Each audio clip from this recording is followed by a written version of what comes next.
Hey there, cuties. This is Teiyu, your emotional support animal. How are y'all doing? How are you doing today, my sweeties?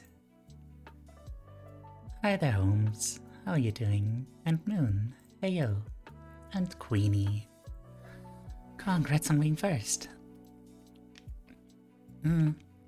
I'm having a bit of trouble speaking right now because I have a throat lozenge in my mouth. And Lappen, hi there. I'm gonna give a shout out to Queen. Which one? I do like playing hard. You do? Okay. I do. Thanks for the headpad. Did it show up? I mean, I did get leveled up in gear just I from missed doing it. that Did again, it show so up? could try again. Damn it. Let's do it cool down. And another one for Lappen.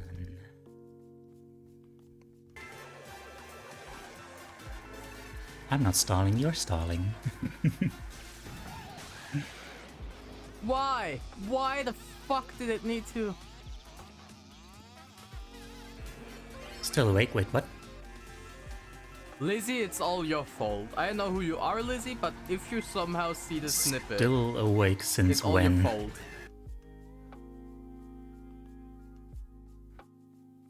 I'm very scared right now.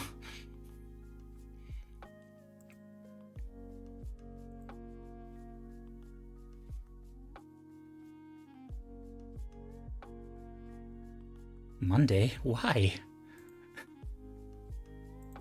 Why though? Please sleep.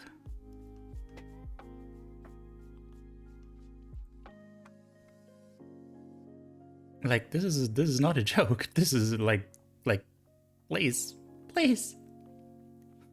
sleep. You need sleep.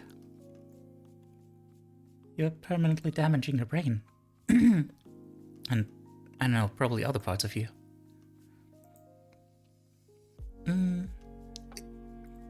So yeah, in the meanwhile, hi. I'm a little late. By which I mean like an hour late. Sorry about that. I had to, well, first of all I had to eat.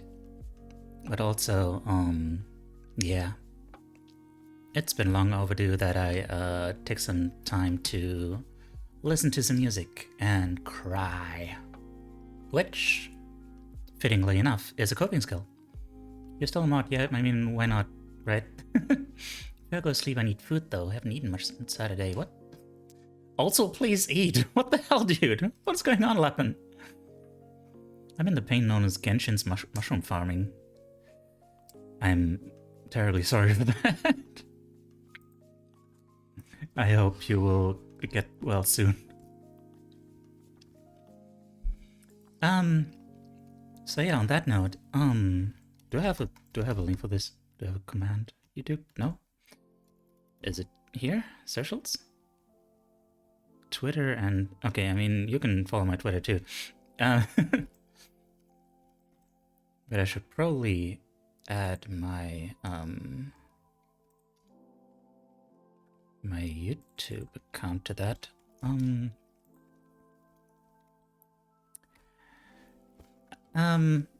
If the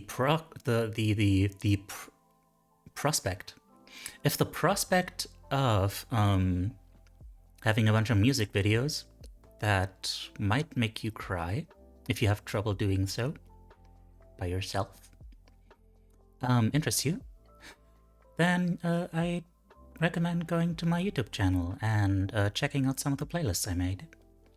Because that's what I use when I feel like, you know, I need to get something out, you know? Which, you know, has been quite necessary. Try to be helpful when I can disappoint the QT. Gotta help them Aranyaras and send them back to Vanarana. You're just making up words now. haven't gotten around getting myself out of the door, to be honest, so food's kind of low stock right now.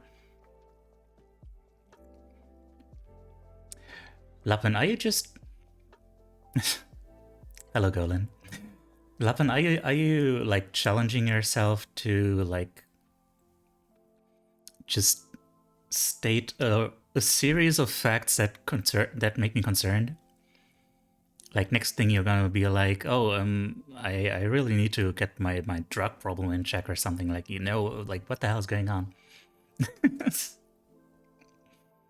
You're not stupid, you're just... you just have a hard time taking care of yourself, don't you? But yeah, engine names get weird, I guess, so yeah. Okay.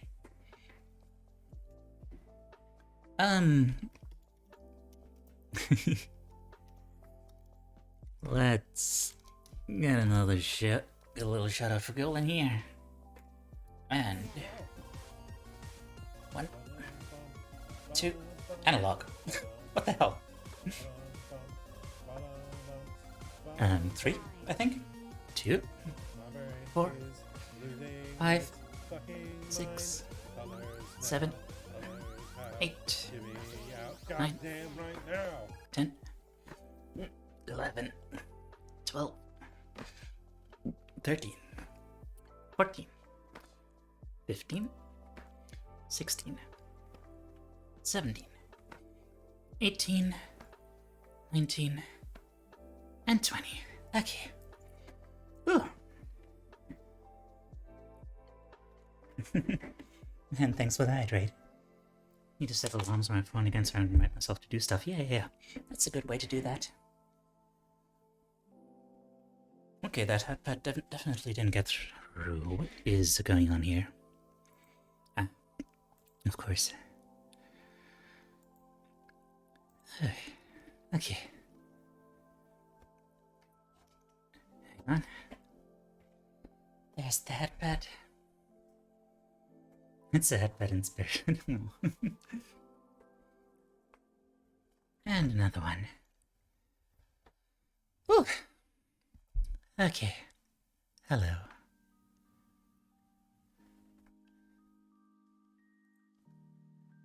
Okay. And we'll do that hydrate.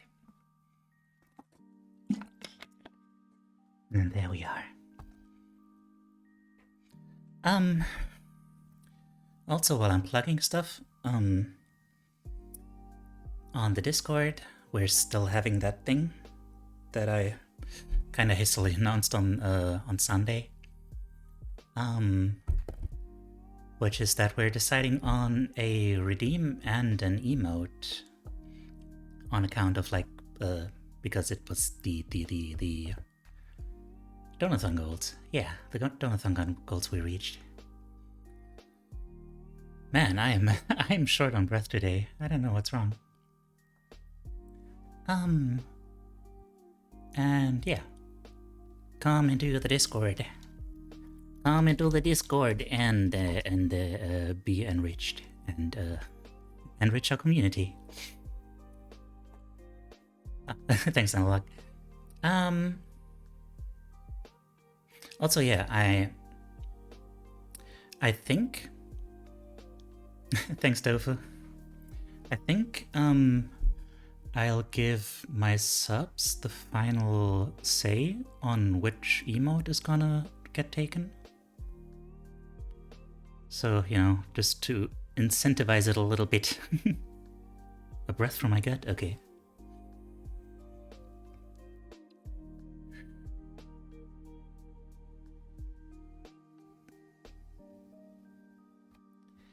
Okay. Thanks, Tofu. Check real quick. Okay. The hippopotas, let's say hippopotas, is in chat.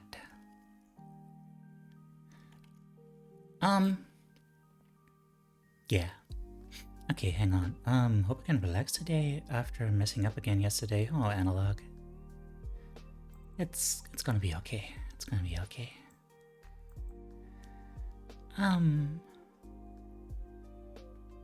If it counts, my cats have been silly little fussballs again today. My boy thought it would be a nice idea to sleep in my freshly done laundry. Oh no.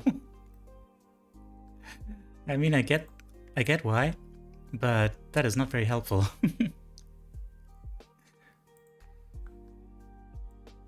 Silly little boy.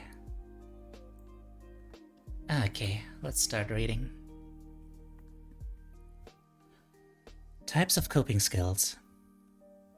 Oh, come on. Silly hippopotas. I have a mental health question for the small Teiyu. Oh, really? The small Teiyu is gonna listen. Hi, Kin. Thanks for the head pat. How are you doing? Still there looking at me like I'm the wrong one for trying to finish up laundry. Yeah. How dare you?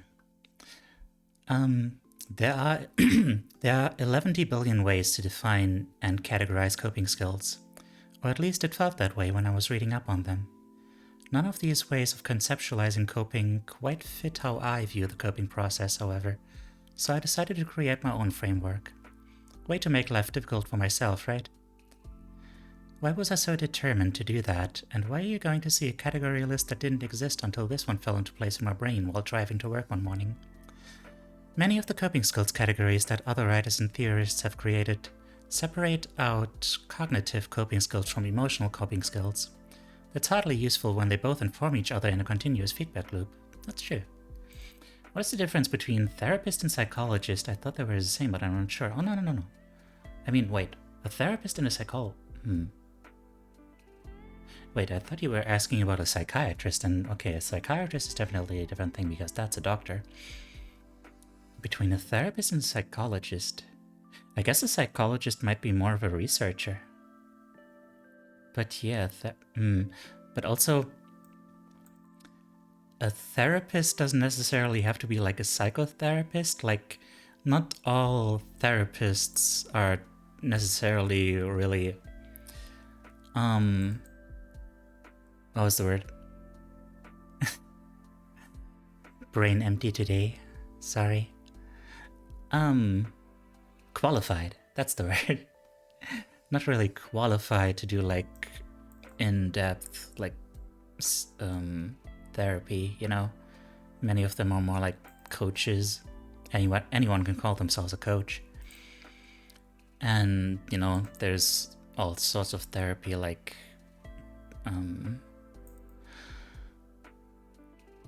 art therapy, music therapy, and just what's the English word for ergotherapy?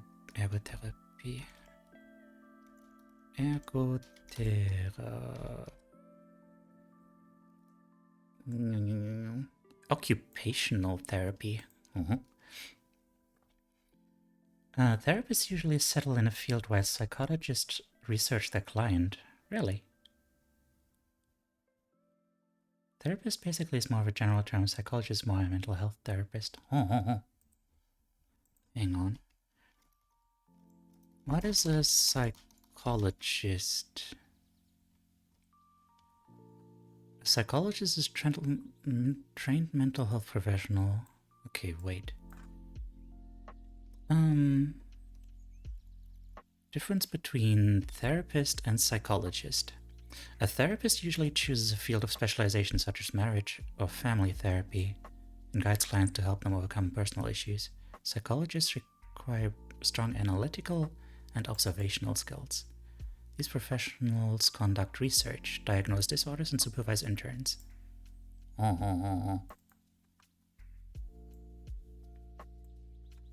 Okay, yeah. Okay, so research is a part of it, but a psychologist would still be probably a therapist, but like in a more general sense.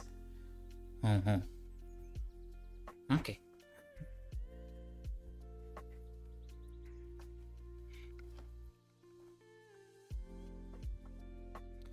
Question, absolutely. Slip, hi there. How are you doing? Asking about my progress. Man, I need to get back on track with my progress, honestly. Like, ugh. Yeah, I'm kind of gonna be forced to, considering that tomorrow I'm gonna have a coaching thing with like about my occupation and stuff. I don't know what this is. This is my first time here. Please help me, someone. This is a study stream where I'm gonna be reading a self-help text by a therapist. Unfortunately, I can't show it to you because like copyright reasons and stuff. But I can read it out to you. And then I'll be taking notes and we can talk about like stuff, mental health subjects and stuff. Yeah. Aggressive game's an okay way to cope. Came here to escape studying. What do you mean? Oh, sorry. I mean, on Saturday I'll be playing games, if that's more your thing. But, yeah, sorry about that, but I'm glad to see you anyway. Aggressive game's an okay way to cope. Katya, hi there. Aggressive game's an okay way to cope. That is... I mean, yeah? Sure? It's...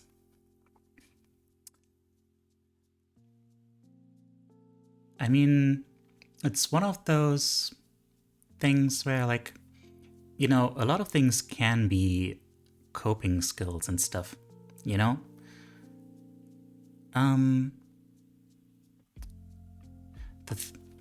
There's two things I'm thinking about. One is, like, anything can help you, like, vent. Like, anything that can help you vent can be good in the short term.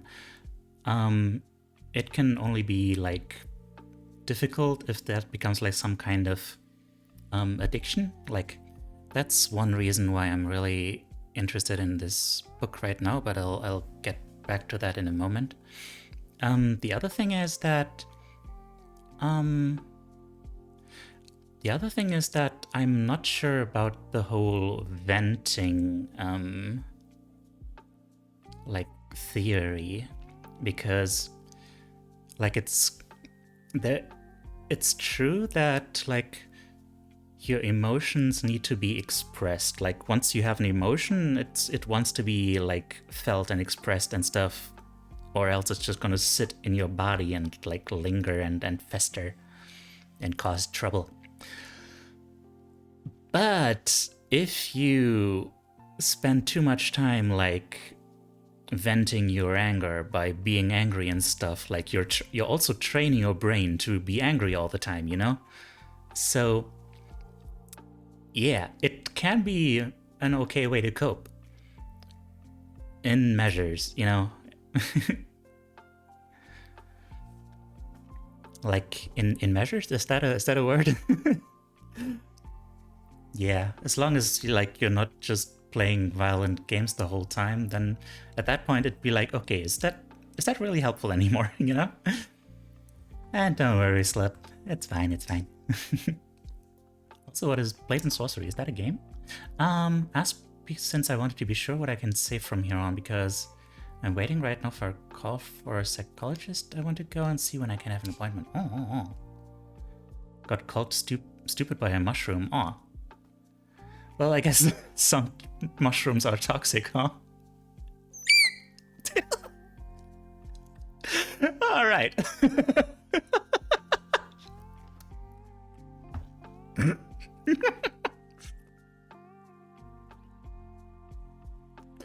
Sorry, I was way too proud of that one.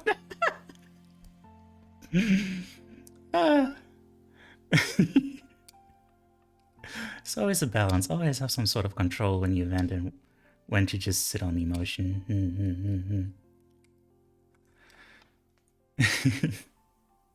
Mushroom humor is peak humor, yeah. Make dad jokes regularly, but that was too much. Oh, sorry. My apologies. Alternatively, weed. I mean, I'm not sure what that is referring to. I mean, weed is definitely something you can overdo. Like, you know, a coping skill, but also one, you know, you need to be careful for. Okay. Where was I? Right, yeah. That reminded me. Gradually watermelon. Wait, that... Gradually watermelon. That's familiar. Someone said that before. What does that mean?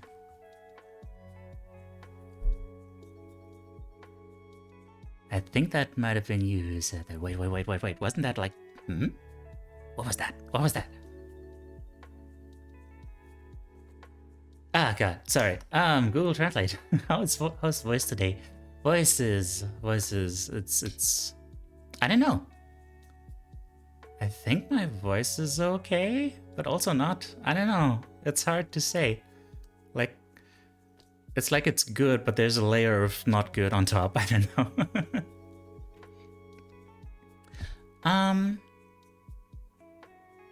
Oh, I see what's coming now. I think I see what's coming. But first, what I wanted to say before, super ultra extreme Teiyu voice. Hang on, just a moment, Let me think. What was I saying before? What was I saying? I was saying.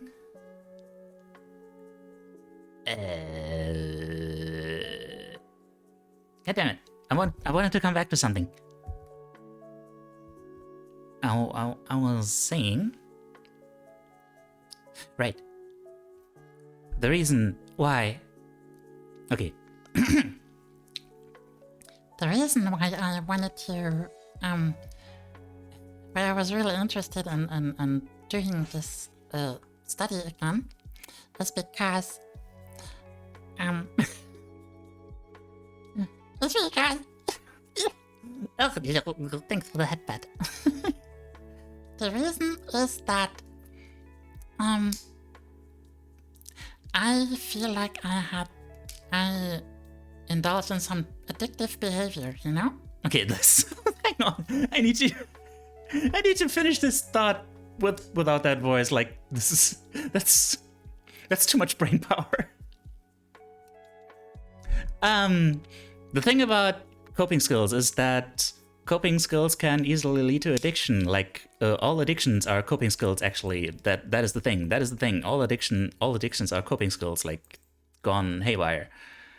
They, like, there's something that you started to do to self-soothe and stuff like that, and then it was like, well, I gotta keep doing that because you know, because your brain just latches on the first thing that works and just wants to keep doing that because it's not good at doing those things consciously and like stuff.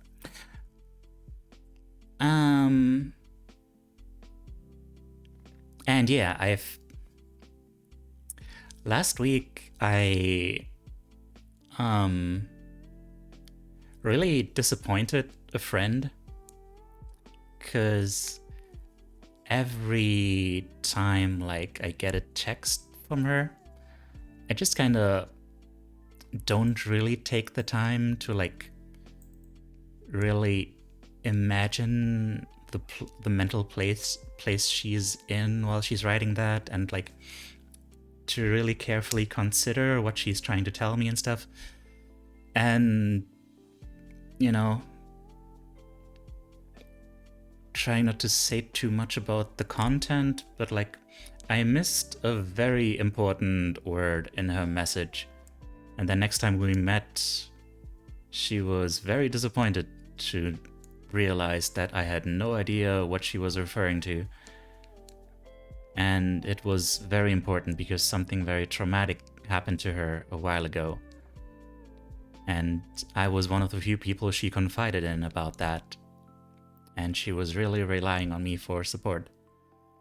And I feel like I spend too much time just blasting my brain with all sorts of like media all the time, just constantly keeping me occupied, like keeping my brain full of words and stuff like that. And I feel like that's part of why I just don't take time for stuff like that, and time for like really thinking about where I'm going and like about my progress and what I, stuff like that. Like I use like streams and videos and stuff like that as a coping skill, and it's becoming an addiction. And yeah.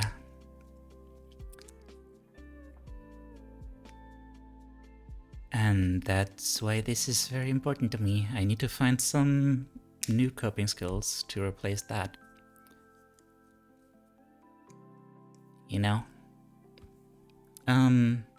And then, there was the thing that happened on Sunday where we got a hate raid on the Discord, and it made me feel a little bit overwhelmed and unsafe.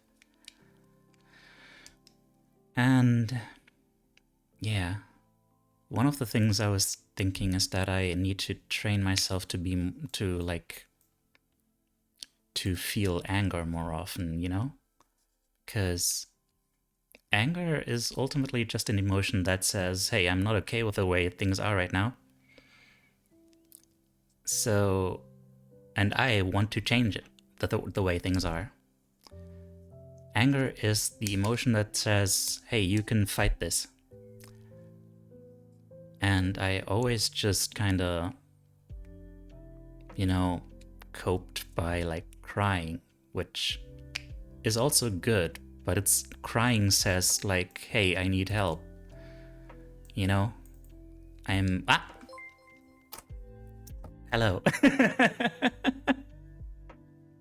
You came at a wonderful time. Hello. Hi there, Inami.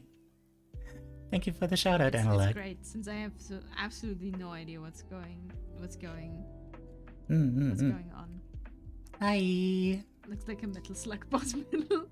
It's pretty good job for your first jet drawing. Thank you, Mr. Cat Solo. Welcome to the chat.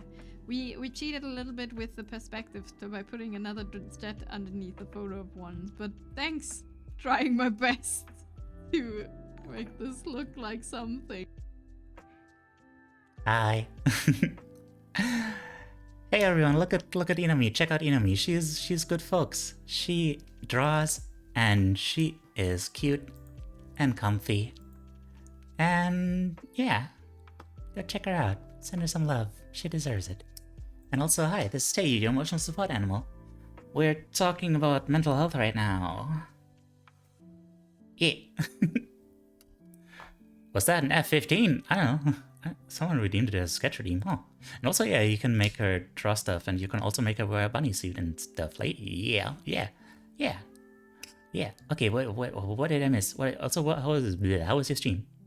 How was your stream, Inami? Oh yeah. Thanks for that, pet. And a deep breath.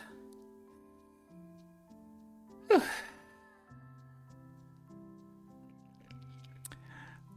Was addicted to food for a while? Yeah. Food is one of those things.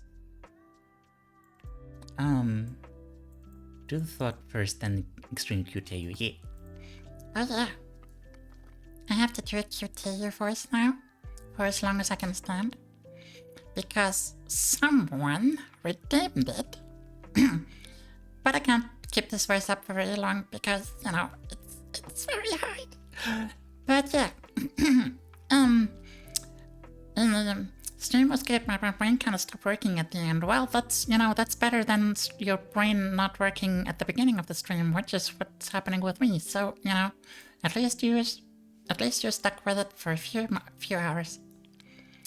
Good on you. Don't worry if you have to take a break for a bit.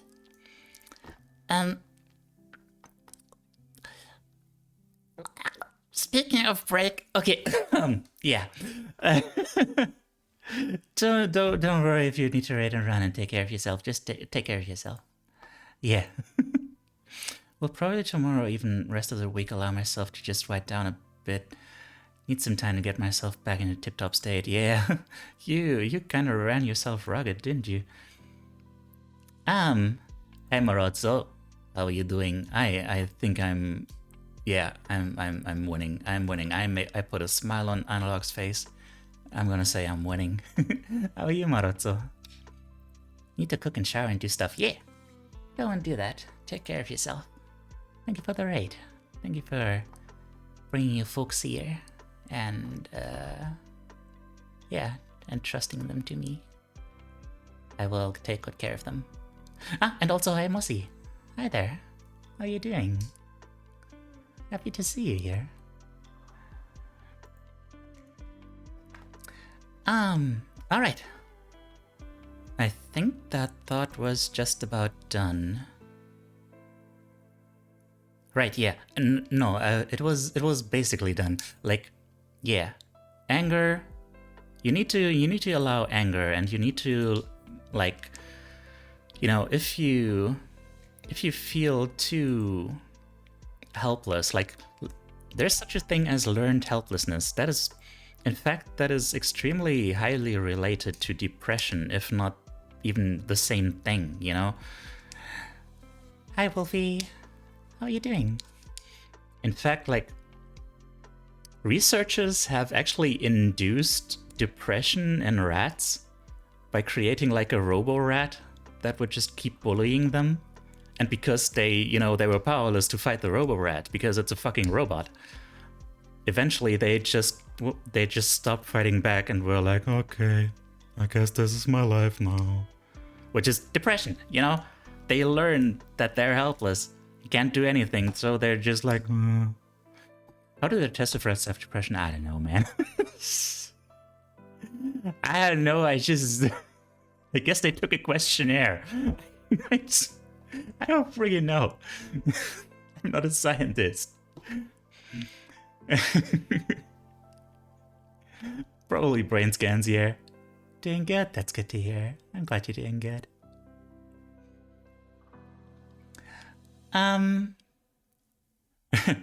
Excuse me, do you feel depressed? Have you been having trouble in feeling joy recently? Have you had any fluctuations in weight?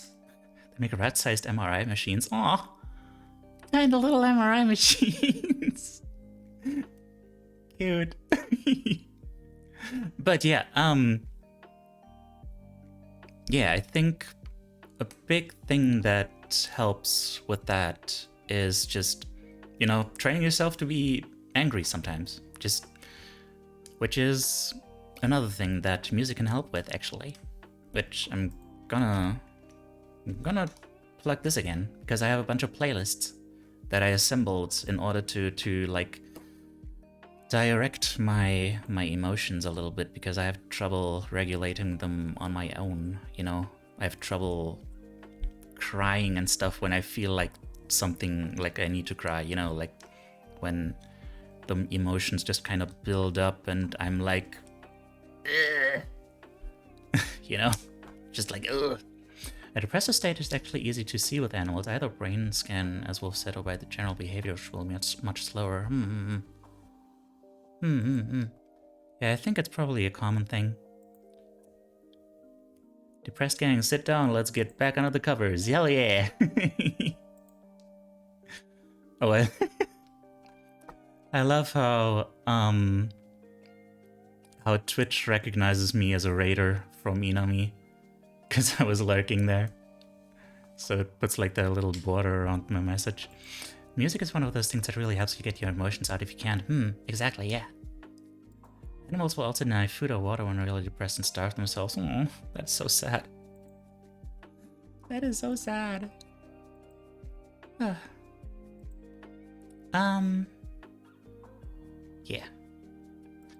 I'll also put those playlists eventually on the Discord. I'm thinking about like doing more playlists, making more playlists for less so for like this strong moment of catharsis and more like for background music that keeps you going, like something that is like, you know, aggressive vibes, like where you like that empower you to, you know, feel this positive aggression, like, okay, fuck that, I can do this. Fuck everything else. I'm gonna just power through this whole thing. And another one that is like, you know, going on in spite of the tears, like something that's like sad but still with a driving force behind it. I feel like that could be very helpful. Maybe some other things. I don't know. What else is there? What did I miss? Never left my blankets. I already gained their trust and I think I'm one of them. I see. Motivational music. Yeah. But you know, there's, you know, depending on your emotional state, you always need like a different kind of motivation, you know? Like, you know, in fact, that's part of my part of the reason why I designed my model to be like this, you know? Like, some people feel like motivated by something that is just plain old super happy and cute and stuff, but I intentionally made myself a little, you know, sad looking, a little bit rough around the edges and stuff, because I feel like, you know, and gave myself the scar that I'm pointing at, and you can see me pointing at it, but it's on my forehead. It's there. It's a scar. Specifically because I feel like, you know, people who are, you know, a little downtrodden by life can more easily identify with something that says, okay, the world does kind of suck a lot of the time, but it's still worth fighting for it, you know? That kind of thing. While something that is too clearly just positive can be like, okay, yeah, you're clearly trying to just sell me something, you know? Yeah, a lot of video game music is really good for that. In fact, yeah, that reminds me. Soon, again, on the Discord, I will start a section called Make Teiyu Feel a Thing. Because, yeah, because as I said, I'm bad at like letting out those emotions. Thanks, Analog. And yeah, I want to like get some inspiration from music from you, like get some music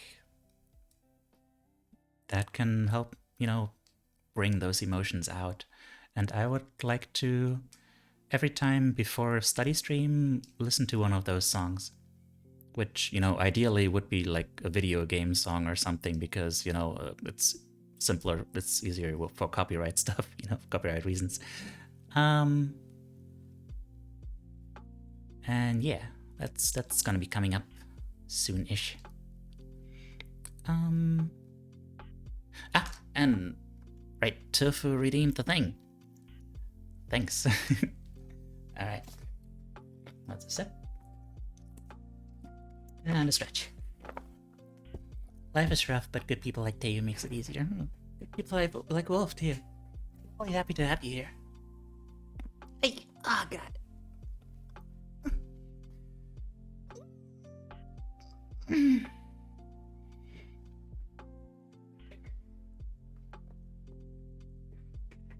Oh, okay, that stretch was really necessary. Holy crap.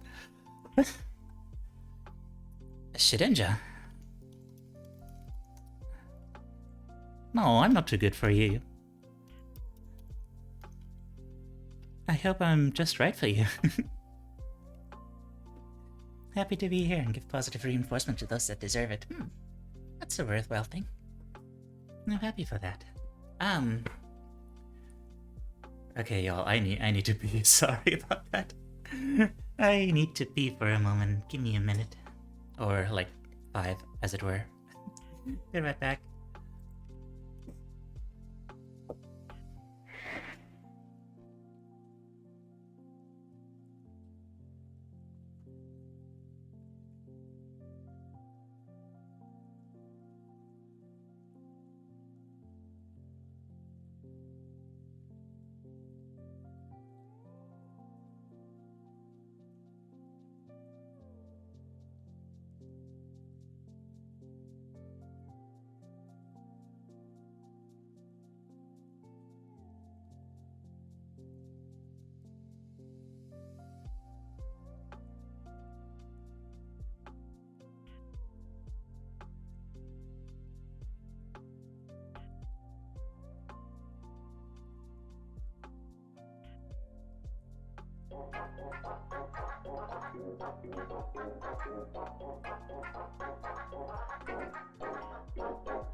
Hold on tight, this ain't my fight.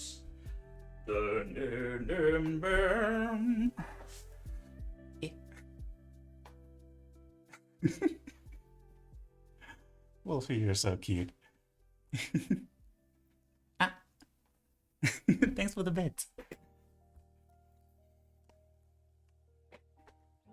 Ah. Oh, yes. Oh, yes.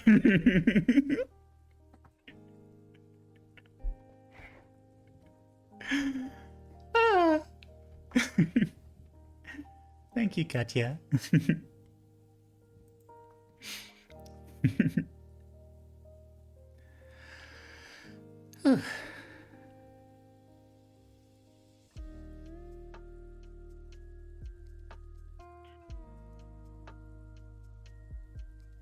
Also, yeah, Analog, that is very much what I was going for. The model looks like you're saying I'm tired or I found peace rather than something really negative.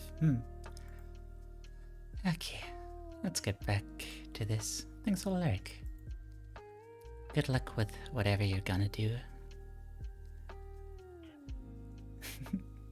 I'll say I'm really happy to hear that slip. Glad to have you here. Alright. It's been like 45 minutes and I have read like one page. Let's go. Let's keep going. We are feeling beings more than we are thinking beings. We feel first and that informs our thoughts. Definitely. Like a lot of people, there's this school of thought where people think that being rational means like not having any emotions or something, like being emotional makes you irrational. Like there's some truth to the idea that getting too caught up in your emotions, like, and getting controlled by them makes you irrational. Like that is very much true. But I'm actually kind of proud of the way I put it recently. Like, rational and logical thought is really nothing but a tool, you know? And if you think that you can have like a rational thought without any emotion attached to it, that's like thinking that a hammer can put a nail into a wall without anyone using it. Like, your emotion directs your actions and your thoughts and everything. And, you know, you can just as easily like use logic and reason to argue for two totally different things, and like two totally opposing things even, just depending on your emotions, you know. It's a tool. So yeah, that's just a little thing. And also another thing is that if you, like, the people who are so into the idea of like that they are so rational and unemotional, they're still emotional. They just don't recognize their own emotions, their own anger and their own fear for what it is, which actually makes them even less rational, because they are working on false ideas, you know, because they don't have the whole picture and aren't really thinking of themselves in a holistic sense, understanding their own motivations and things. Anyway. Some counseling theories state that you can absolutely never separate the two at all, even going so far as to refer to them as one entity, feeling thoughts. Oh, that's why she said that earlier. So any coping skills worth a shit are going to target both the thought and the feeling. Other categories that make me cranky include separating coping skills into categories like helpful and unhelpful. I mean, why would it even be a skill if it's unhelpful? Very few coping skills exist in a finite dichotomy of good or bad, so me pretending otherwise while operating as the decider is bullshit. Other categories I found in the literature tend to be more limited in scope, like focusing on an individual's ability to engage in a job that helps them feel that they are having a positive impact in the world. Occupation as its own coping skill category? As we so eloquently say at my house, fucking really? Having that kind of job is a rare privilege. I know, because I do have that kind of job. And most of us have to find other ways to feel we are making a positive impact on the world around us. So here's the breakdown I came up with, based on how the brain works, because science, coupled with the fact that reality is quite often a dumpster fire, because society. The presumption that we all have the luxury of being proactive world changers is cruel, and insisting otherwise becomes a mechanism for mind-fucking people into thinking they're complete failures at managing the human condition. So I created my coping skill categories based on how the world actually works. 1. Live through this skills. These are for when the shit hits the fan and the only power you have lies in your own response. It's survival without losing your damn mind time. Internal judo skills. Here's where we go a bit deeper and change our relationship with the bullshit in our own mind. How do we make space with what's going on in our minds that gives us more of a sense of control, but without blowing smoke up our own asses? Mitigate the bullshit skills. Here's where we get more behavior-oriented. How can we structure what we do to create better outcomes in response to the craziness around us? Internal judo skills? My mind knows judo, I know, right? I mean, it is, you know, your brain is like mostly fat and water. So it doesn't get a lot more Jew than that, you know, like, because Jew means soft. Never mind. I was trying to make a pun there. A very strongly worded self-help book. Yeah, that's good old Faith G. Harper for you. She writes like that. Sometimes it's a little excessive, but you know, I can vibe with it. It feels very honest, you know. I appreciate that. And finding the pony skills. What? Here are the society-changing expert-level coping skills that can be done without actual world domination. The secret bonus part is that it's stuff that makes the other stuff easier to do as well.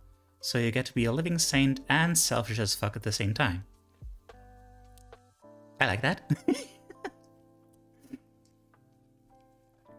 And finally, I've included a long list of uncategorized, quick and dirty coping skills that you can try on. It's good to have a bunch of random tools in your back pocket when you're blindsided with some bullshit and don't have the juice to slip into a meta meditation or such saintly shit. Survival in the short term is how we win in the long term, so let's get to it. Okay, time to take some nudes. I'm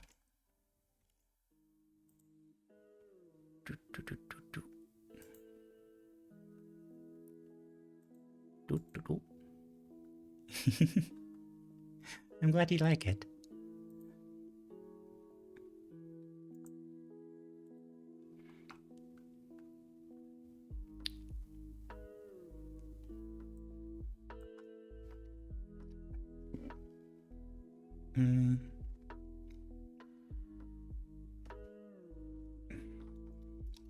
Can't separate emotions and thoughts.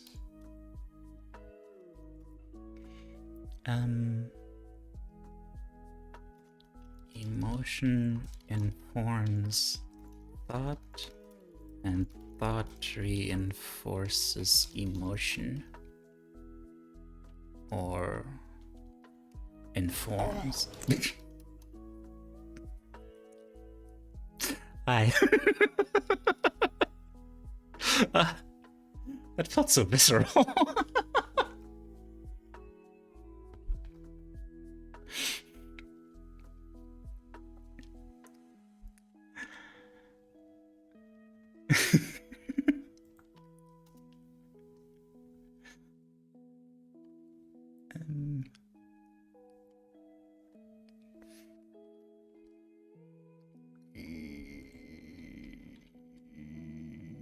Okay.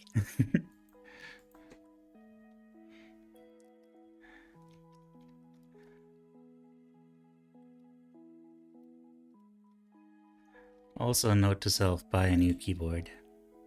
Because friggin' hell. Okay. And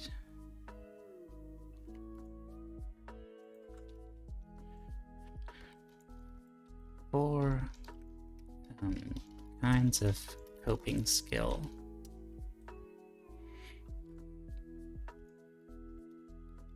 Live through this skills.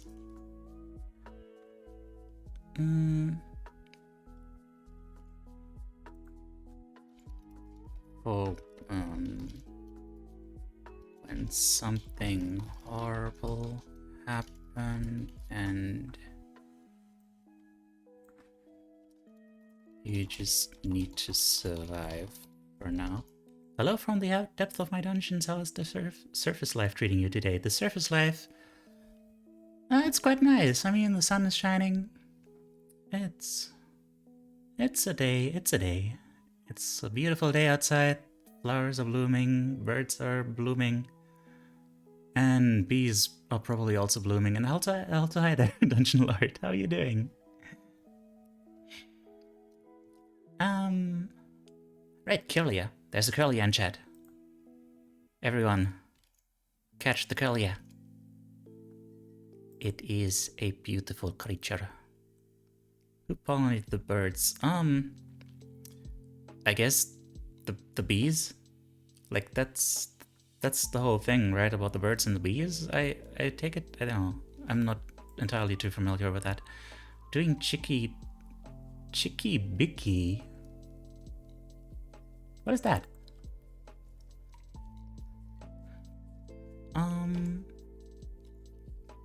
Internal judo skills. Change our relationship with the bullshit in our own mind. How do we make space for what's going on in our minds? There's a more sense of control without blowing. Oh. Russian for good. Oh. Ah, right, yeah. I don't know. Chicky Bicky. I don't know. I have very little knowledge of Russian. But that's good. I'm glad to hear that. Oh, where the frick was I? Internal Judo. Pokecatch Teiyu.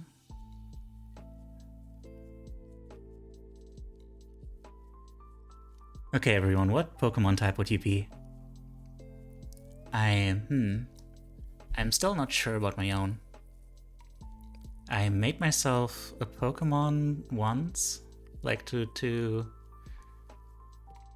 represent myself, and it was grass water. But that was not for Teiyu itself. I feel like Teiyu would be like, I kind of want him to be ground type, ground psychic maybe.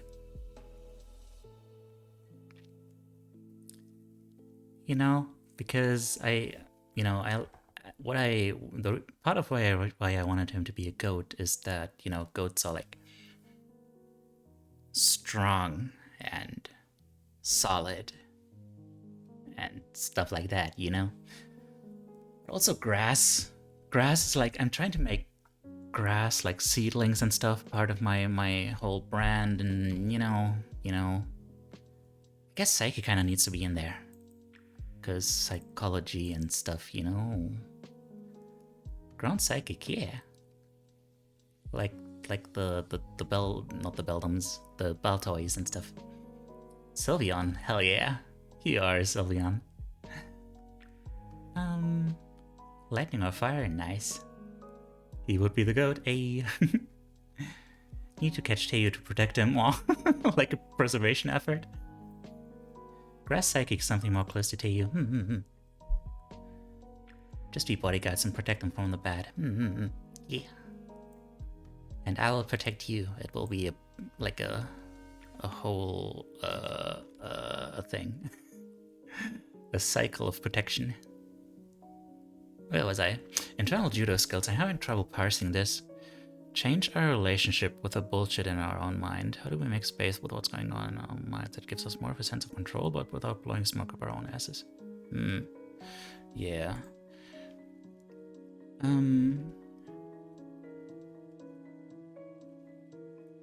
Improving our own resilience by changing our internal relationship and perspective. Internal relationship with and perspective on stuff. My straight friend decided I'm a Sylveon. Aw. I mean, can you blame him? Can you blame them? Sharam, the wise Pokemon ground psychic. Sharam? That's an interesting word. Def not straight, yeah.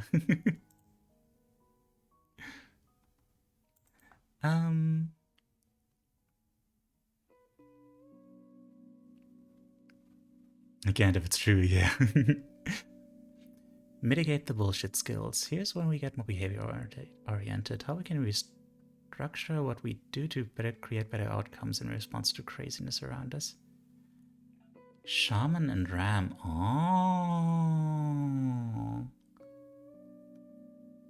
Oh, that's nice. Sharam. Sharam totally sounds like it's already a word. Hang on. I'm curious now. Sharam. That seems to be a first name. An Iranian first name? Hindi? Yeah. It does sound like that, doesn't it? An Iranian DJ, yeah, apparently.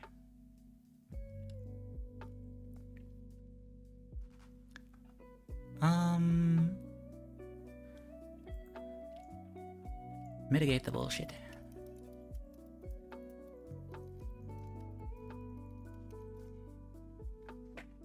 Having a stroke? Well, I hope it goes well for you.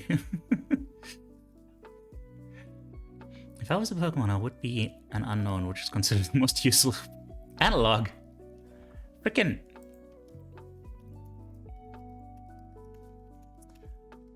There you go. How dare you? How dare you be mean to my friend Analog?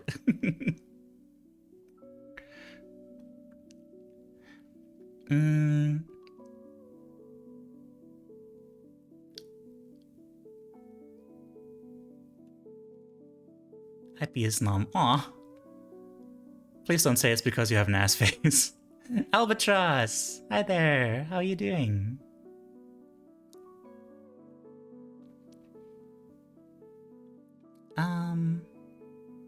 Friggin' mitigate the bullshit skills. Here's what behavior. How do we structure what we do to create better outcomes in response to craziness? Changing our behavior to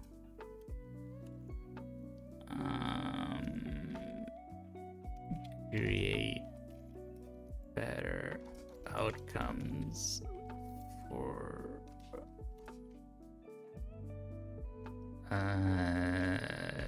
tough situations. It's hard to write a summary of a summary, you know? Like she's trying to put these explain these skills in very concisely, and then I have to be even more concise and hope that I totally understood what she's saying.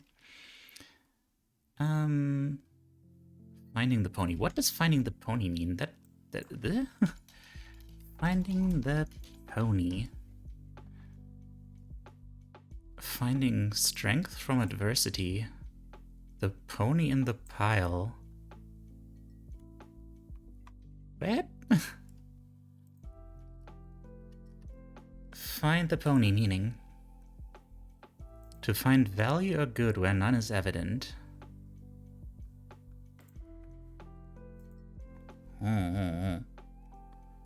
Friggin'.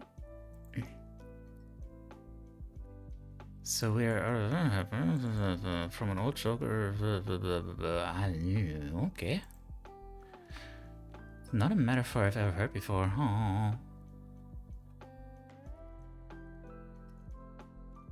Hang on, I'll read the whole thing then. From an old joke about two brothers, one an optimist, the other a pessimist. One Christmas, the boy's parents set out to get presents. Knowing the pessimist's son was hard to please, the parents first tried to find him a present. But each idea considered was rejected, because the parents were sure the boy would be dissatisfied. Finally, they decided to get the boy a shiny new bicycle. Unfortunately, they spent so much time trying to pick the present for the pessimist's son that they had little time left for the optimist's son. Not to worry, they reasoned, he is easy to please, so they collected some horse droppings from the barn, put them in a box, and gift-wrapped the package. On Christmas Day, the pessimistic son opened his present first. Predictably, he was unhappy with the bicycle, being certain he would fall and injure himself.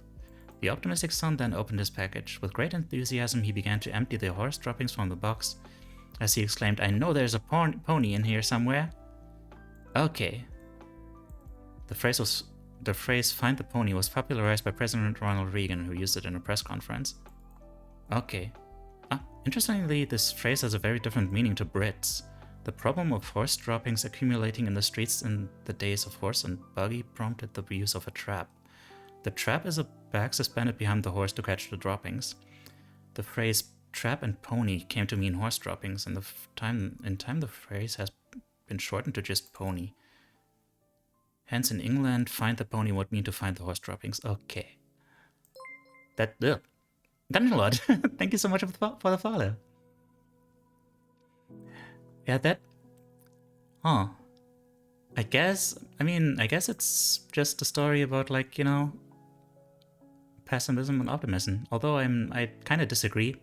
Like, one thing I learned from philosophy class is that pessimism is basically just a is basically just a way to approach the world that is like damage reduction, you know, damage control. Like you don't expect anything, so you don't get disappointed, you know? And an optimist would be like trying for more risks, you know, and hoping to maximize their happiness. So it's like a different approach. Like the optimist tries to be as little unhappy as possible. I mean, the pessimist tries to be as little unhappy as possible, while the optimist tries to maximize their happiness. Yeah. Anyway, sorry, I had to do that in order to like figure out what the hell we're talking about. Like 0 useful skills, but I can talk for hours talking about D&D until the person freezes over and has me as an earworm. That's why I'm a snom. And also you're adorable, apparently. Everything that can go wrong will go wrong. And see if you know, and if something doesn't go wrong, then you can be pleasantly surprised.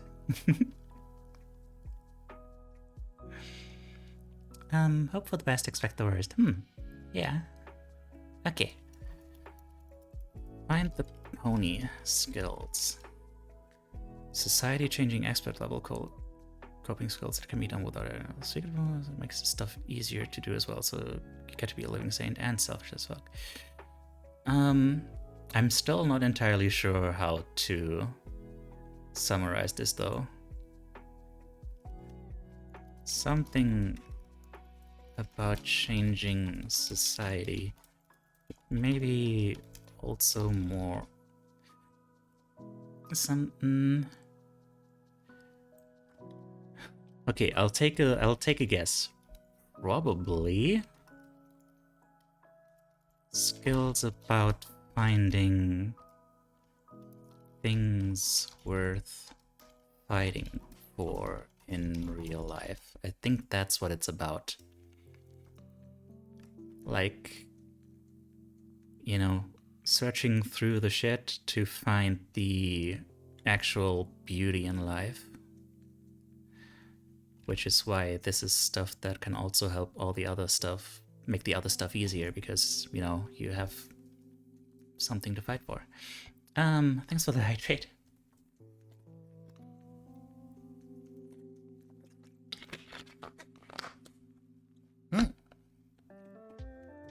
Yeah, being able to explain complex topics is very useful. And I mean, like if you're a dungeon master, which I take it you are, like that's a huge skill. That's like improv and like, God, there's so many skills in there, but all of them are related to improv, basically. Okay, live through these skills. This is the feeling thoughts management category, which brings us to today's sponsor, Skillshare. Oh, Barbarical. Burk. I have that, okay. It's the catch-all for all the ways we just manage our own activation and responses to whatever stress, grossness, and fuckery that's been dished out to us without completely losing our minds. These are what therapists usually call distress tolerance skills. These skills are about managing shitty feeling thoughts, not trying to unpack. Oh, right, I should put the feeling thoughts in here. Some experts even argue that they are one and the same, calling them feeling thoughts. There we go.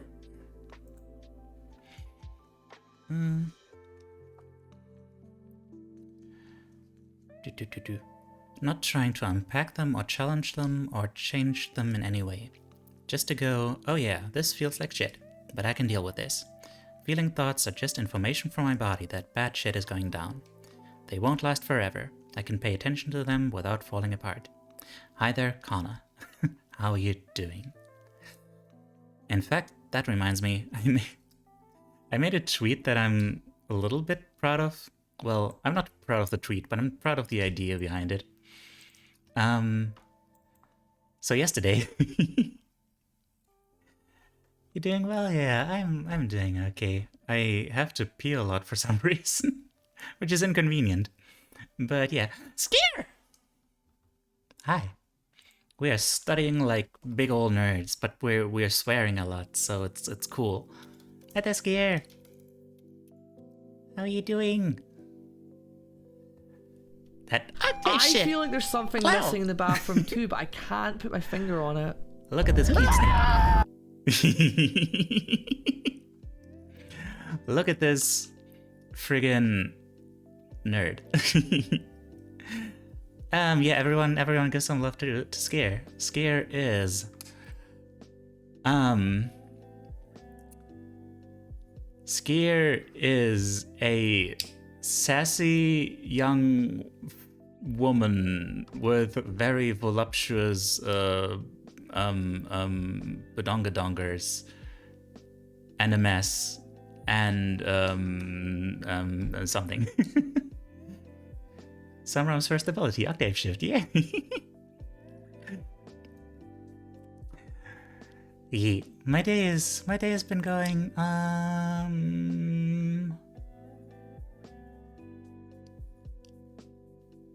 it's been mostly bad.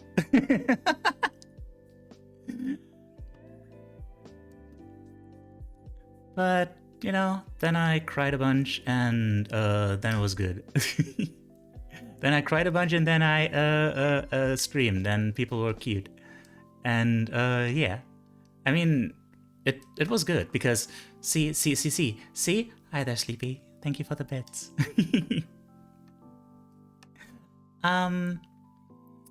That's what I was trying to get at. See. I'm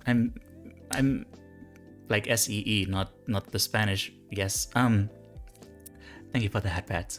What I'm trying to say is, yesterday I was trying to shave, but my shaver would just kind of turn on for like a few seconds and then turn off and give me some kind of weird error message. And I was like, well, shit, that sucks. Why is it doing that? I don't like that. And then I did some research for like an hour and it was very annoying. And then I downloaded this whole app thing and it's very annoying. Like, it's like, oh, would you like to explore the app and let us tell you how to shave and get some amazing styles? And I don't just want to shave my freaking face.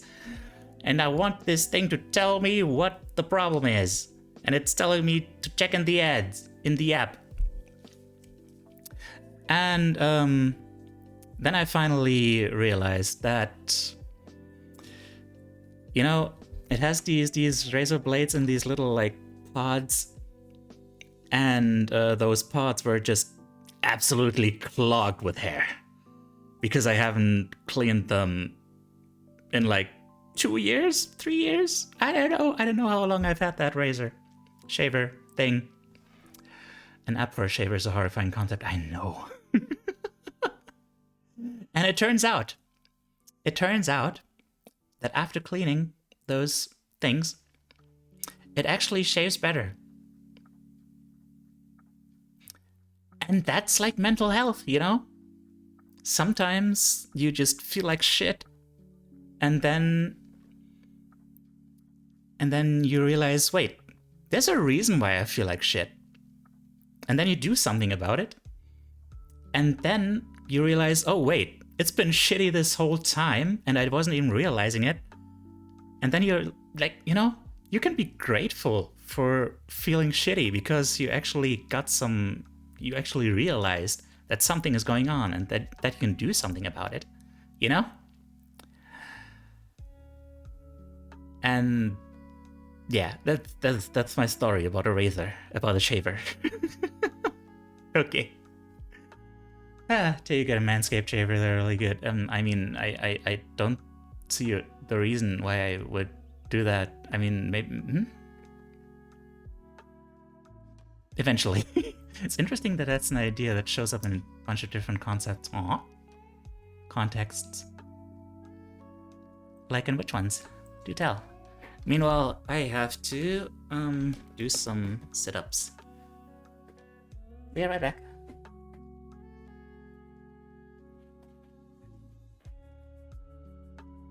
One, 2,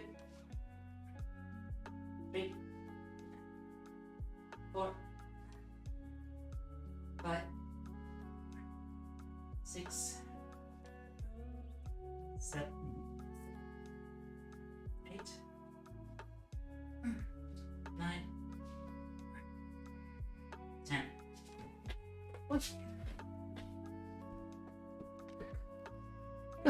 Hi there, Monty. How are you doing? I mean, I think like that's kind of one of those.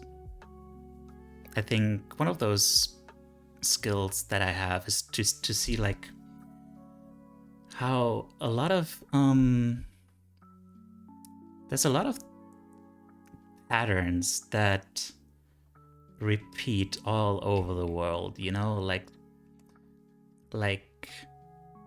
the idea of evolution. Evolution is something that happens like, you know, across billions of years, but also your body is also kind of a micro, like a tiny version of evolution, because it keeps trying to adapt ideally to your situation, always trying to like preserve energy. Like the reason why you have to exercise in order for your muscles to not just grow but also to just stay intact at all is because your body is always trying to save energy, because, you know, it needs to be told like, do you still need this?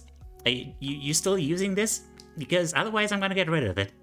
Because it's always trying to like always trying to adapt ideally. There's a concept in programming that software should fail as quickly and loudly as possible, because carrying on in a half-working state is often more dangerous than just stopping. Yeah. And the louder the failure, the better equipped someone is to fix it. Exactly. Yeah. Something similar. I've been in a bad state of mind for a while, but never knew what the cause is. But when I've really learned what it is, gave me a feel of relief. Yeah. Exactly, yeah. Like that's also what this scar is about. Like, it was a moment where, you know, a moment where like a lot of emotions came to a head, and then I smashed my head on a table, and I realized, oh, I guess there's a lot more going on here than just you know, me having to like get a move on and do things. Apparently there's like some really deep-seated problems going on here that I need to address, you know. And yeah, life's been difficult, but a lot better than the years before that since then. Yeah, okay. Let's see how long I can go before I have to pee again.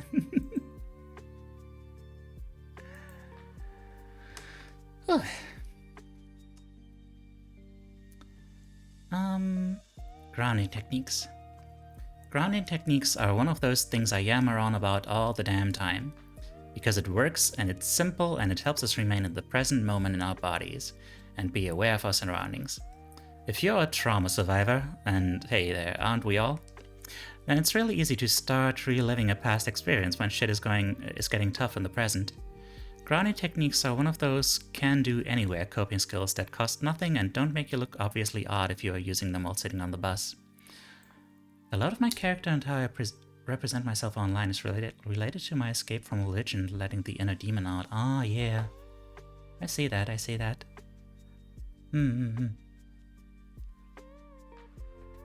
very valuable. I'm glad you found that. That's also... Man, I feel like I keep plugging myself, but yeah. Yesterday in art therapy, I tried to give like a form to my my angry side, to that part of me that feels strong and in control and keeps going even when the going gets rough.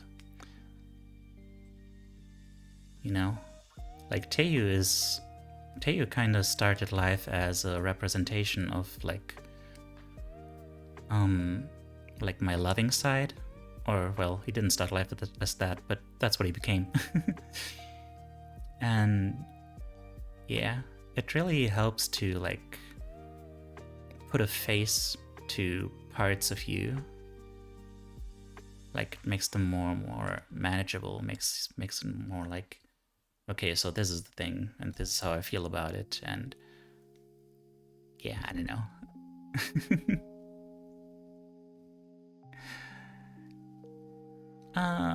Let's just keep moving.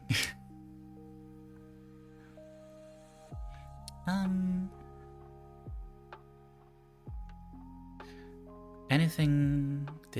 Mental grounding. Mental grounding techniques are intended to keep you in the present moment by focusing on your current situation and surroundings. Anything that helps you remind yourself of where you are in the moment and that you have more control over your feeling thoughts, even though your stress reaction has been tripped. Use a phrase or mantra that is soothing to you. Navy SEAL positive self-talk style. It could be, I got this, or this is temporary, or this may pass like a fucking kidney stone, but it will pass. Whatever works for you. Play a categories game with yourself. Name all your favorite shows, movies, books, songs, etc. The point is to draw from semantic memory instead of emotional memory. Ah, yeah. The right side versus left side of the brain thing.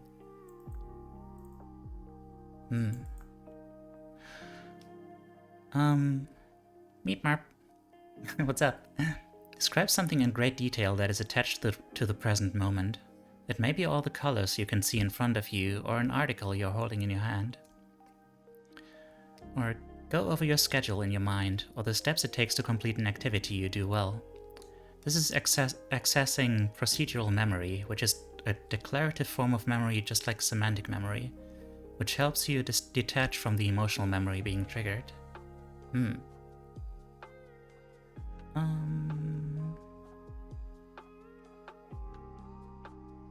Meep-merp. Ah! Meep-merp. I see. That makes sense. That reminds me of like one of the only two Pokemon merch articles that I have is like a little plastic what's it called? A little plastic Helioptile.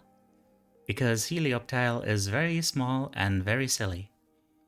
And I used it as a comfort thing for a while because it reminded me of like, you know, that everything is ultimately very silly and doesn't really matter as much as it feels like in my brain, you know?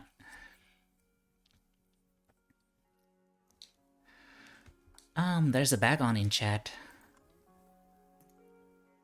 In before bag on these nuts.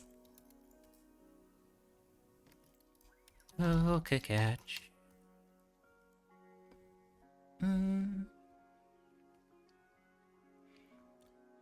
Mental grounding techniques in the present. Physical grounding. It's the most amazing magic trick ever when we first realize as children that we can check out mentally from where we are physically. Teacher droning on and on, totally just mentally escape to the playground. Then as we get older we realize, oh shit, now I'm doing this automatically, even when I don't wanna. How do I get back in my body? Physical grounding techniques do just that thing. Ah, right. Notice your breath. Just a physical in and out breathing experience. When your mind starts to wander, go back to the breath. Walk mindfully. Notice every step you take and the feeling when your foot connects to the earth. If your mind starts wandering away from you, you can always try holding a teaspoon of water while walking and focus on not spilling the water. Touch objects around you. Jump up and down. Eat something mindfully, attending to the flavors and textures. Make sure your feet are touching the floor. Try taking off your shoes and feeling the ground beneath you. If someone else touching you feels safe, have them put their hands on your shoulders and remind you to ground back in your body. Square breathing. What the hell does that mean?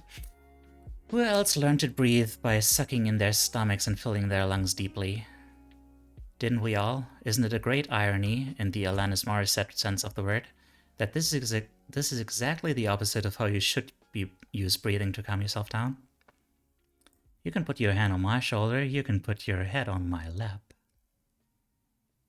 Hi, Stevie. How are you doing?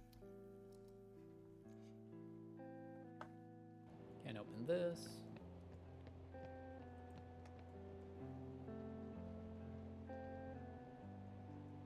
Yeah, I wasn't trying to check under his skirt. No, that was you.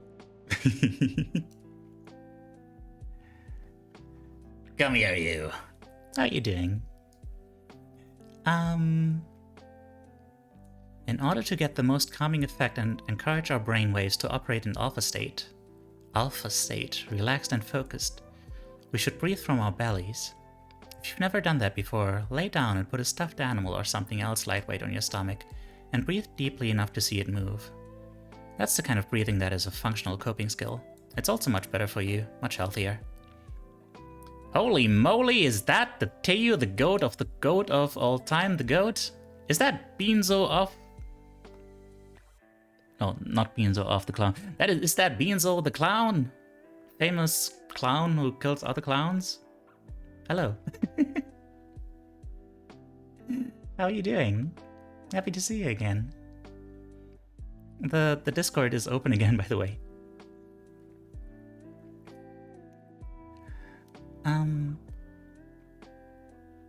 Square breathing comes from dialectical behavior therapy and is a fairly simple expansion of the Navy SEAL breathing technique mentioned above.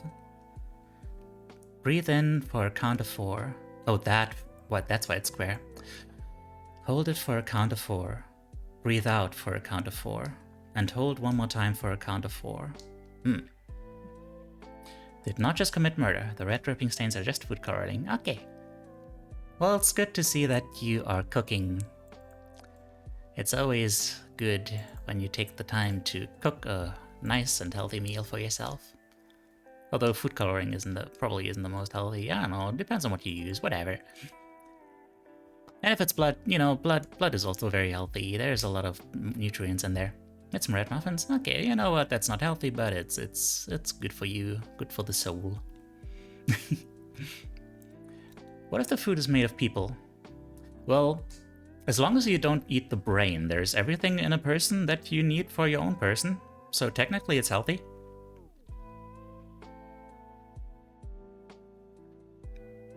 That is incorrect.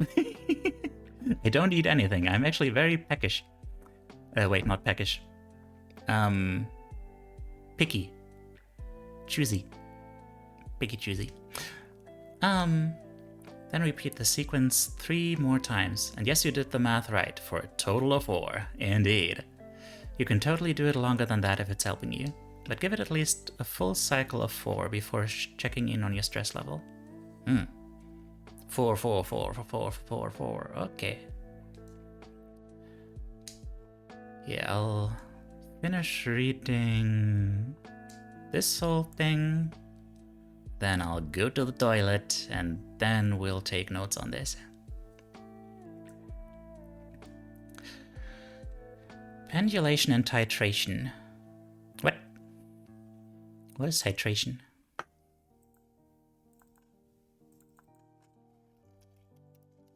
Titration meaning is a common laboratory method of quantitative chemical analysis to determine the concentration of an identified... What the hell? Teiyu's reading, Coping Skills by Faith G. Harper. It's in the title. Yeah, I have these study streams where I read self-help books. Favorite snack is baklava. It's just crumbly and sweet in the perfect way. Ooh, I'd like to try that.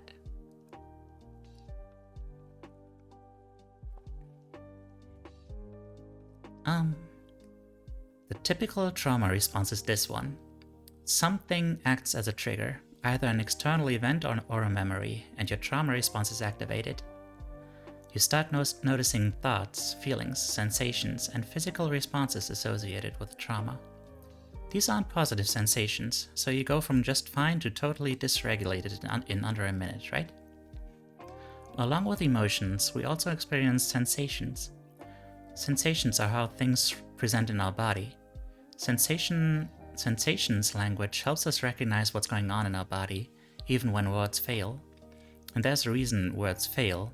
The region of the brain responsible for language, known as Broca's area, goes inactive in a trauma response. Oh. Titration is the process of determining the acidity-alkalinity of a sample by slowly neutralizing it and measuring the exact quantity required to hit some neutral point. Oh. Wait, so you can... But how do you know that you've hit a neutral point? That implies that there's a way you can measure the neutral point, but not the distance from the neutral point. Somehow. I know.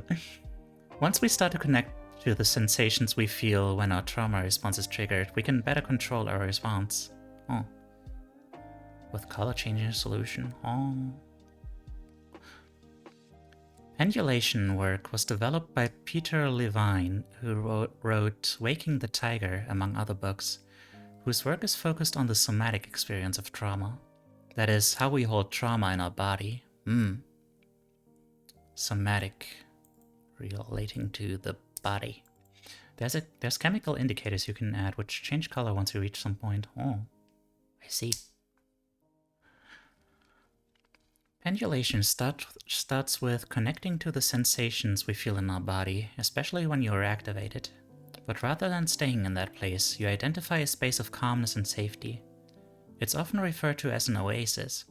Think of where you draw water from in the desert when you're dying of thirst, a pool of resources, or your natural supports. Oh. Pendulation is the act of teaching yourself to move in and out of the activated sensations in your space of calmness. The idea is that we all have a safe space inside ourselves that we can draw strength from if we remember it's there. And it can help you gain mastery over the activation and help you learn to tolerate the sensations and feelings associated with activation for longer periods of time. And titration operates within that framework as a way of managing the flow. Trauma is too much, too fast, all at once. And titration is a way of managing all of our feels one baby step at a time. It is our conscious effort to slow everything down so we can deal with it in manageable chunks. So when you start recognizing that you are activated, you can let yourself feel the negatives and then remind yourself that you can intentionally move to your space of calmness and gather resources to process and release your experiences piece by piece. What? What's up, Beanzo? Once you start to find ways to tolerate your activation, it no longer owns you. It no longer hijacks the entirety of your being. Big words, yeah. I think, yeah, it's all gonna get explained very soon. And also I'll take notes later and try to boil everything down. Once you start to find ways to tolerate your activation, it no longer owns you. It no longer hijacks the entirety of your being, which means you're able to start managing your responses. Operate from your prefrontal cortex again, and the activation starts to dissipate. Pendulation exercise. It sounds weird until you try it a couple of times, so here's a step-by-step guide. And if you don't want to write in a perfectly lovely book, you can download my worksheet version of this exercise from my website, faithgharper.com. Aizen! What the heck is up, my dude? Everyone check out Aizen, he's a good dude. Very, very Banana. fun, very cool. Okay, I'll just die. What?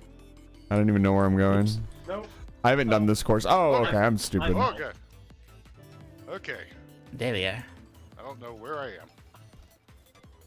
I do sound chipper, don't I? All that I know is banana. Truly. Yeah, I got the music like nyom. I had a nice little cry before the I'm bad whole... at this. Hola. I haven't practiced this. I haven't practiced this course. So I feel refreshed. I goofed. I guess. Music's like I guess engaged it's technical fine. Eurobeat. No, I'm bad at the tech. What the fuck am I doing wrong? No, don't watch this freaking clip. gameplay. It's bad. It's bad. Flip it. Flip it, chat. No, no, no. Oh shit. Ow.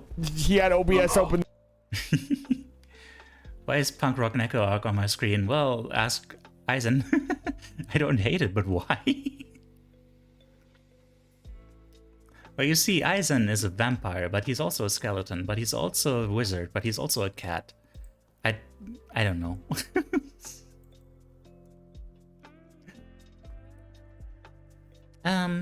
Start by scanning your body to figure out which areas feel safe and secure for you, and which tend to get activated when you are stressed. I tend to feel stress in my stomach. Thank you, Katya.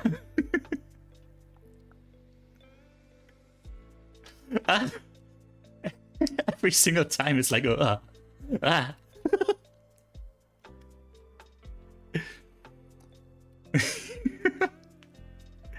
is definitely a combination of things. I'm not sure if it's even a combination. I think they're like different aspects of them or something. I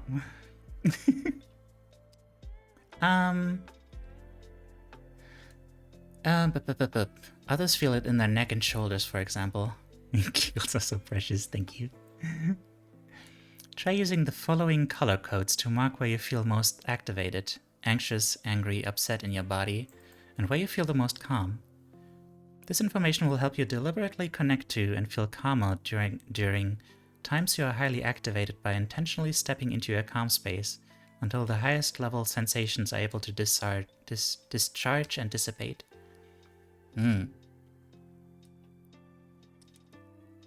This guy has not paid taxes in 2 years. I'll have you know, I did my taxes for the first time like last month. Like a day or two after the deadline. But I did it. I think I did all of them. I think I'm not entirely sure. It's gotta be fine. I don't have to pay any. I just have to tell them that I don't have to pay any. Thank you for the hydrate. Coley Bolly. Coley Belittle. Hello. Everyone give some love to Colibri. She is an angel, and by an angel I mean like a strange creature who is lovely and makes the world a better place. Are they good at telling you if anything is missing? I hope so.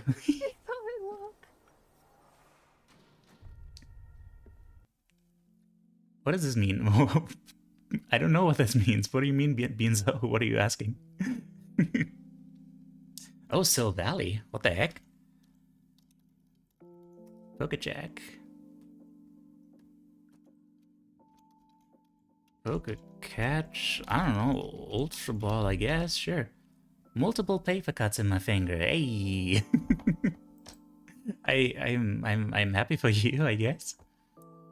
Were you trying to reenact the scene from Everything Everywhere All at Once? And if so, did it work?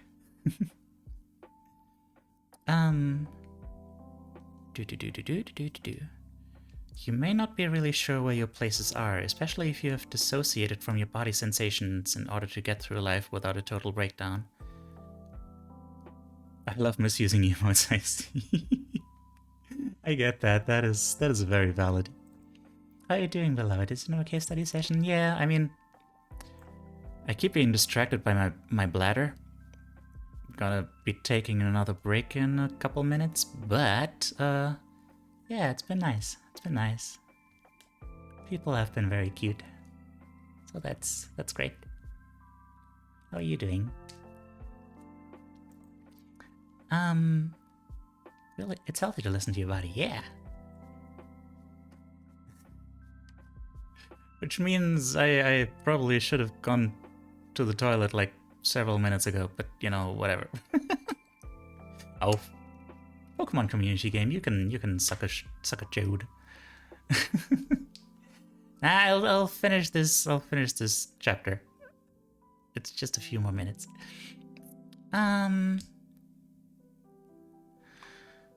That's entirely okay and makes perfect sense, but here's your chance to start trying to connect to those sensations throughout the days and weeks ahead. If you have a therapist you are working with, you can incorporate this work into therapy. Once you have a good idea of where you feel most safe in your body and where you feel most activated, the pendulation exercise is designated to help you move back and forth, so you can experience feeling intense emotions without having them completely take over. Also, this is like stimming, I guess? The goat has a baby bladder, this is adorable news. Sometimes. I don't know why it is. Sometimes I have to go like every few minutes, and sometimes I can go for several hours without feeling anything. I don't know why. You start with a part of your body that feels safe, the oasis space. For me, that's always my chest, in my heart, and in my breath. Stress? Maybe. Could be. That might be worth paying attention to. Then you move your awareness into the activated space. For me, that would be my stomach, like I mentioned. Yeah, I think... Looks like he'd played chess. That is very flattering. I could play chess, but no, I'm probably not good at it. I mean, I probably wouldn't be good at it. Like, I'm not good at like strategy kind of stuff, because that means having to have a lot of things, like having to keep track of a lot of things, and I'm not good at that. I am the ADHD dude. It's the bastion of not being stressed, of course. Absolutely. I am so not stressed, my dude. I don't have a splint because I'm grinding my teeth at night. Not me. I'm the definition of an inner peace. Except for like a couple days ago when the Discord server got raided. Yeah. But see, I didn't let it destroy me. Getting good at it requires practice, and you haven't done that yet. Yeah. Also, yeah. The Discord server got raided by a troll forum. Chess is still fun if you're bad at it. I feel like I'm too insecure for that. I'm too insecure about like winning and losing and stuff to enjoy something even when I'm being beaten to a pulp. Anyway, approach the activated space gently, with neutrality and curiosity about the experience rather than anxiety, anger, embarrassment, and shame. For example, hey there, stomach, you're upset with me today. I can tell. I'm aware. Thank you for letting me know. I want you to feel safe, but you don't get to take over and be in charge. Aww. It's hard to take stuff like this seriously. Yeah, I mean, I guess there can also be like negative rates on Discord. Like, but you know, I mean not on Discord, I mean on Twitch. On Twitch, you just have less power, you know? What's your opinion on tin cans? My opinion is that the idea that goats eat tin cans is a harmful stereotype against goats. We do not eat tin cans. We in fact only eat the glue from the labels on the tin cans, which is totally better. Don't at me. Oh my god. Hello. Hello, Christy. Thanks for the shout out. Jay Butt. Hope Jay's not here. Hi. Yum yum yum yum yum. Nobody saw that. Nobody saw that. Nobody saw that. We did talk about raids, yeah. Hey, Christy, thank you so much for the raid. Yeah, it's been a long time, hasn't it? Thank you so much. Everyone, give some love. What is happening? Hello, ßʀᴄဃɪᴠᴇ. Hi. Ah. Oh, is this a double raid? Were you playing together? He's coming back for me. You look like... Aw, What thank the you for the fuck was gift. that? Hi. Just curved in an S shape. What the? You two look like you would be friends. You're playing together, yeah. Oh man. Thank you so much for the double raid. Killed himself on hook. Why?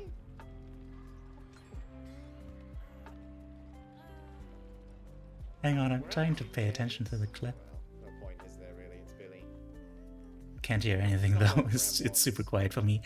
You were chilling, nice. Zigzag, Where all the he went fluffy left and fish then he went right. personas, grah. But like equally as. I mean, there's one. I don't know. That just Look at that. spun me out. Look at how beautiful that is. And thank you, Analog. Friggin', hi. This is Teiyu, your emotional support animal. I'm striving to become a mental health content creator. And to that end, I sometimes study, like right now. Right now, I'm studying coping skills. And most of the time, I just kind of play games. But sometimes I do this, and hi. Thank you for the follow, Zuza. It's a lizard. Oh. Sorry. But, yeah. Hi. Hello. Oh, well, let me give you a little follow. There we go. Ah, and Kieran, thank you for the follow. And Katya, thank you for the gift. So yeah, I don't know Zuza, but Zuza is a friend of Christie's, so probably good people. And also seems very sweet. And yeah, Christy is like an adorable. I hope I'm not overstepping my boundaries by telling you that that he's like a cute bottom dude. Like if you like bottom energy, then and like silly laughs and stuff, then you're gonna love it there. And yeah, Zuza is apparently super handsome. A super handsome lizard. That you would? I mean, I'm just trying to say it how it is. I'm doing a pitch here, I'm trying to sell people on Christie.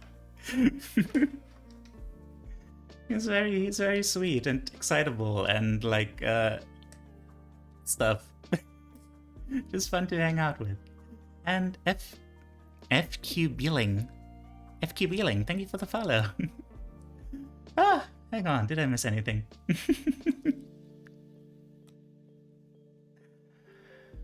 I hope you're well. I hope you're well too. I'm good. I'm a little overwhelmed, but it's fine. Kind of curious how the mechanics work. Wait.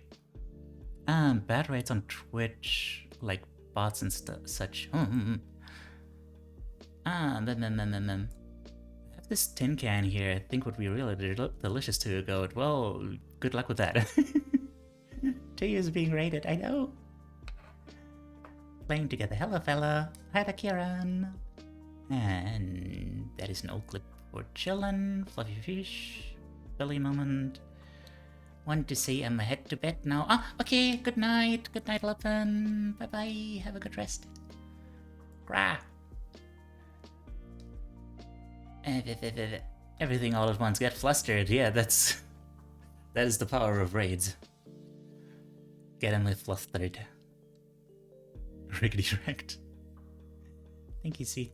Thank you for the hydrate, by the way. Excitable is the most closest sus word in existence. It's not sus, but it's certainly there. Are you sure about that? Fagul.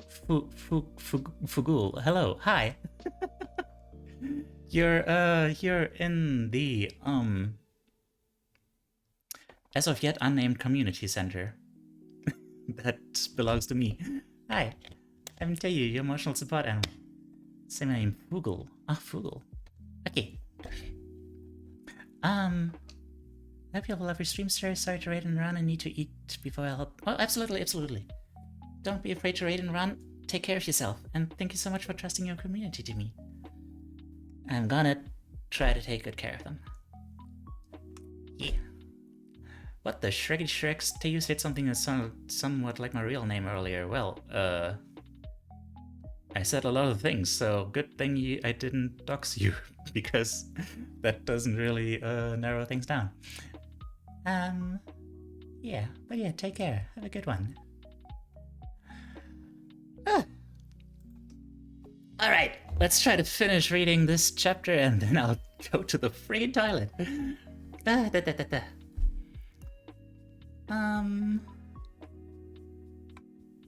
Fun fact, Raymond from Rayman. Yeah, that is a very fun fact. We'll have to go. Goodbye, have a good stream and day. You too. You too. Take care.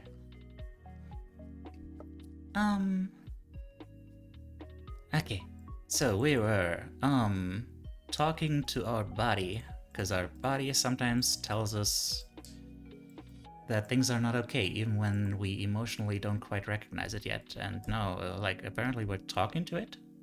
It's hard to get into exercises like that, and apparently she recognizes that. You move back to the safe space in your body. For me, again, it's returning to my breath. This is why all streaming setups should be in the bathroom. I guess so. I think the acoustics in there are probably gonna be like less than optimal though. It sounds woo-woo, but really all you're doing is teaching your brain to manage the sensations in your body. To invite the presence into consciousness without letting them go into hostile takeover mode.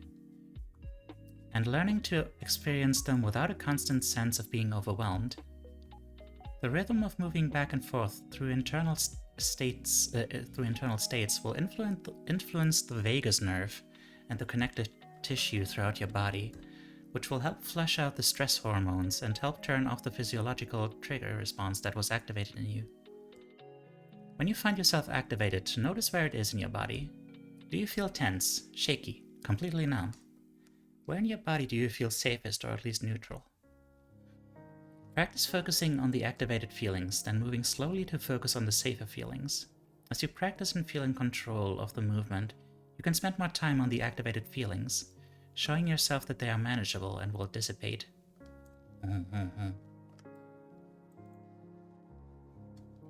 I still have only a very vague grasp of what this whole exercise is about, but we'll get closer into that on the next go through. If you try hard enough, anywhere can be a bathroom if you install a toilet in your bedroom at least, yeah. And you know, if you're desperate enough, anywhere can be a bathroom even without a toilet. Open hand, closed hand. This is a far simpler body awareness exercise that works really well if the pendulation and titration exercise is either too much to handle or too complicated to figure out. Or probably if you can't get into it because it's kinda, it feels weird. Oh, Salamence. There's a Salamence in chat. Hello.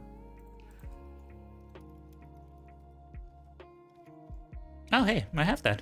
Huh. How about that?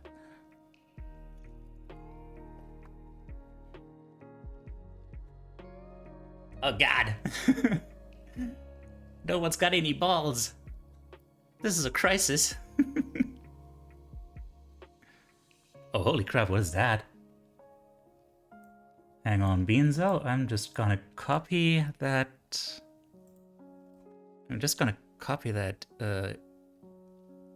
Text for a moment. That is a valuable resource.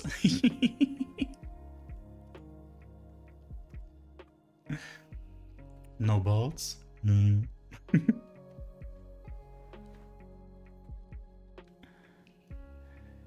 Not seen that one before, yeah.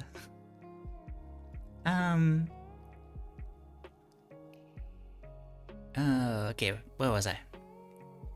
And because you're focusing on your hands, you are less likely to activate your sympathetic system through the vagus nerve, therefore less likely to accidentally become triggered. I invented the smile face for real. Oh, really? That's very cool. How? 1. Hold out one of your hands. It doesn't matter which one, but pay attention to your natural inclination.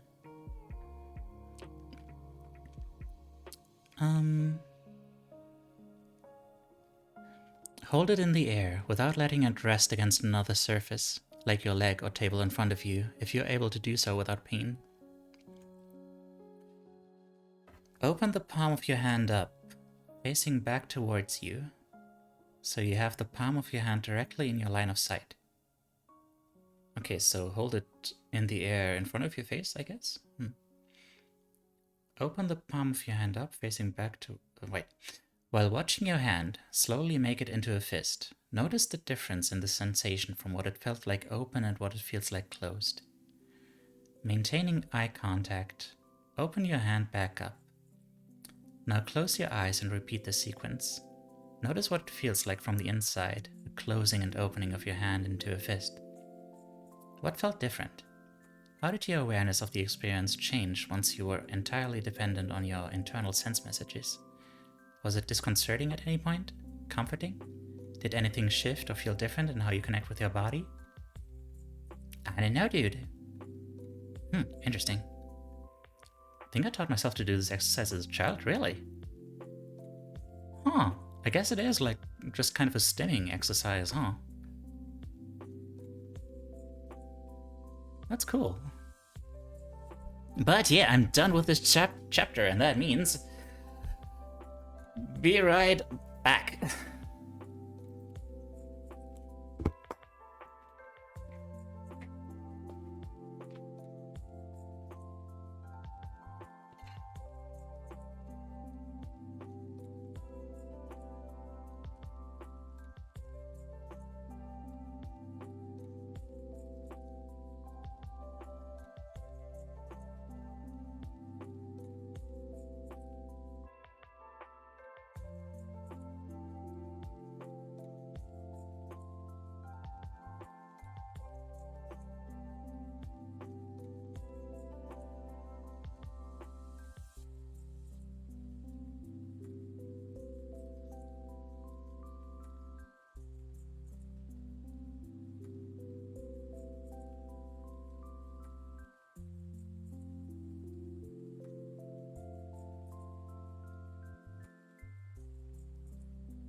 Whew.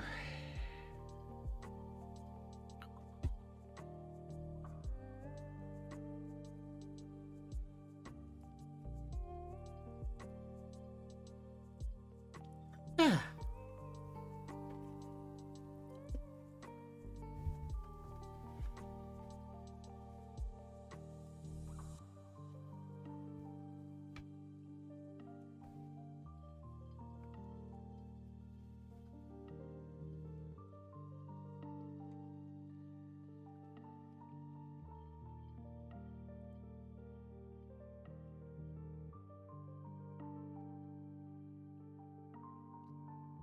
Okay. I'd physically pass the focus from one hand to the other. That is fascinating.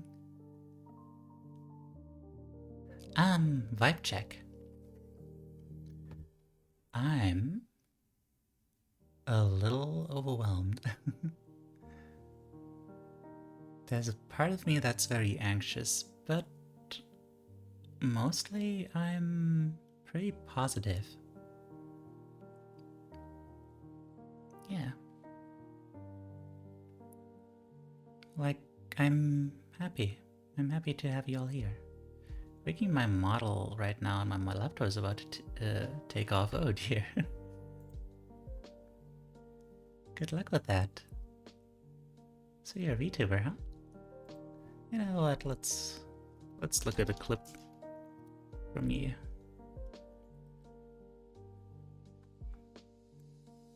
Amogus. Amogus. So That that's is one gonna had continue people the on next 5 Steam. hours. Being assaulted by my caddy? Oh, oh dear. Dangerous. Well, you look very cool. Glad to meet you, Slip. Also... Hi, Jesus. How you doing? Alright. Now let's go through this whole chapter again. Listen, just Lucy is a menace. It's okay, it's okay. No judgment. Did Teiyu just meet Jesus? Yeah. It happens. It's more likely than you think. Okay. Feeling thoughts.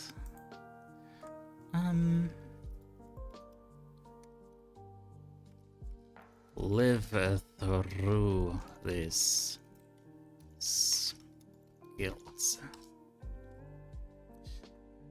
About managing shitty feeling thoughts, not unpacking them.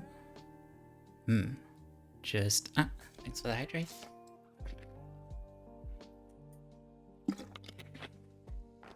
Enjoying being on vacation from work, nice. How long is your vacation? What are you doing with it? Your cat is bullying you. Oh no! It's time to take a stand against bullying.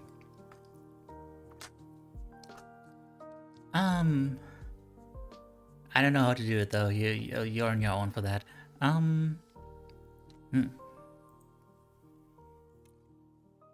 Managing. Well, we already summarized those.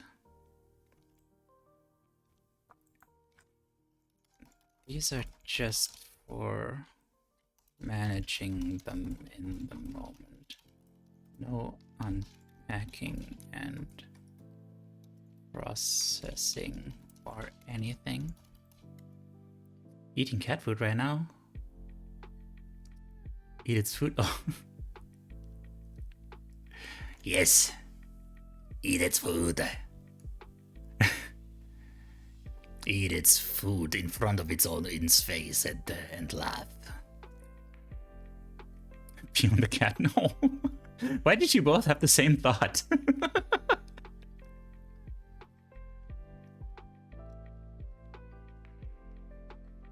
Please don't pee on your cat.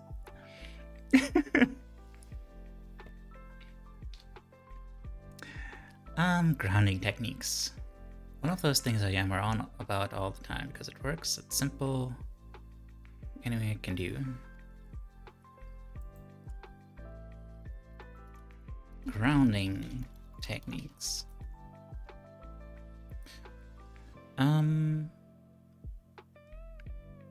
Can't do anything that costs my.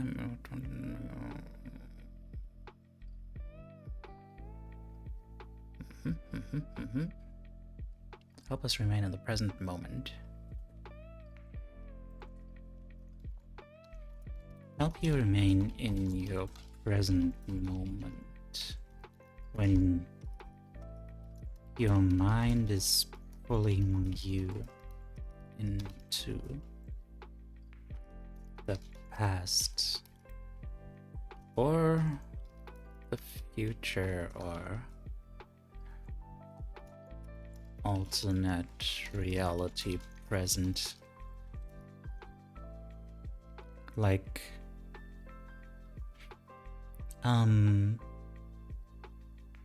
this is, the book seems very focused on like trauma and reliving it, and that's probably the most like pressing issue to address. But also there's a lot of ways in which like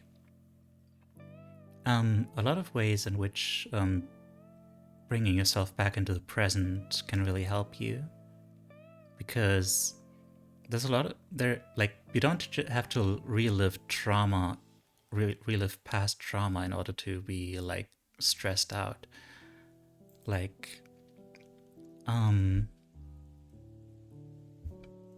There's also just, ways that you worry about the future and about how your life is going, about how old you are and what you haven't accomplished. And all those things are like they put you in like your brain in the future, and worrying about that, or worrying about like some alternate universe where everything could have been so much better or something. And yeah, so I just want to pull attention to that. Did you know that the water everywhere has pee in it? Well, yeah. Hey, by that guy I forgot the name of. Yeah, that guy. I mean, I think it was several guys actually. Jellicent. I think I have those.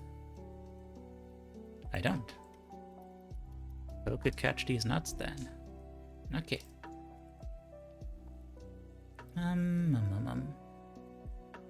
Mental grounding. Intended to keep you in the present moment by focusing on your current situation and surroundings. Anything that helps you remind yourself where you are in the moment, that you have more control over your feeling thoughts, even though just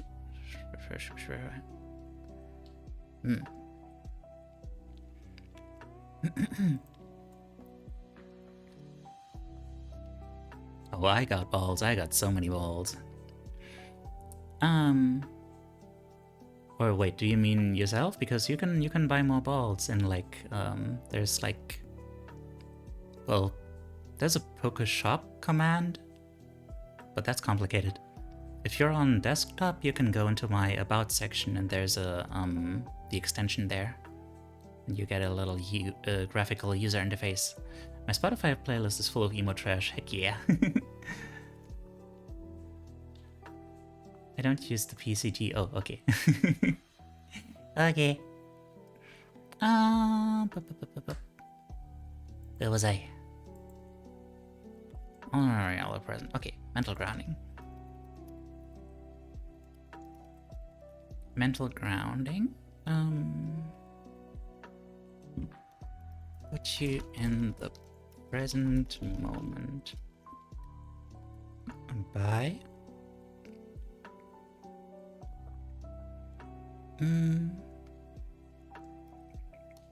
focusing on the current situation, and only it was a Vaporeon indeed, and surroundings.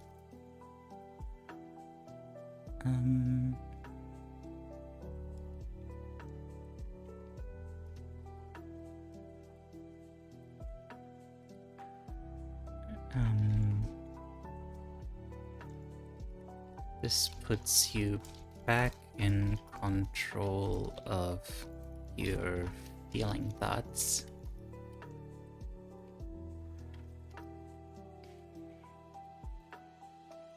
Okay, next page. Oopsie daisy. Oh no.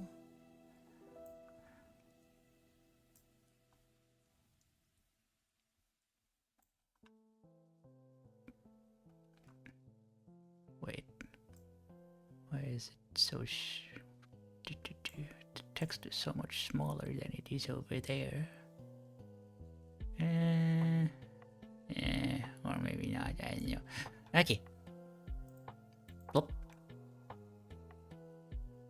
Ignore this mess for a moment, players. Okay, there you go.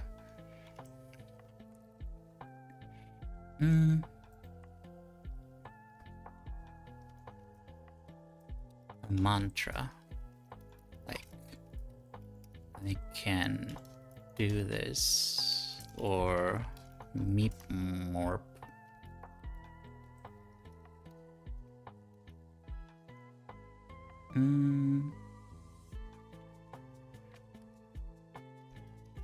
Whatever soothes you.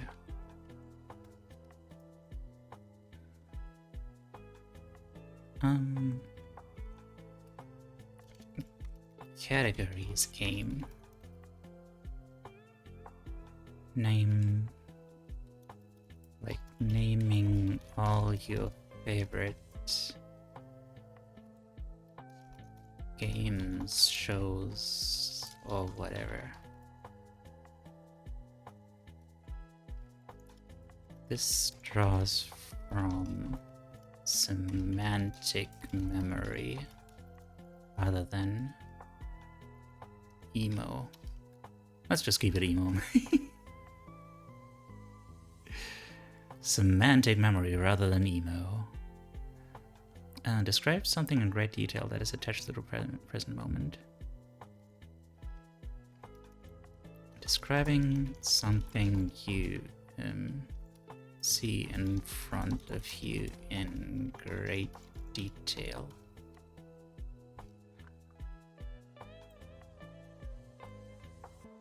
In terms of Pokemon human breeding, indeed.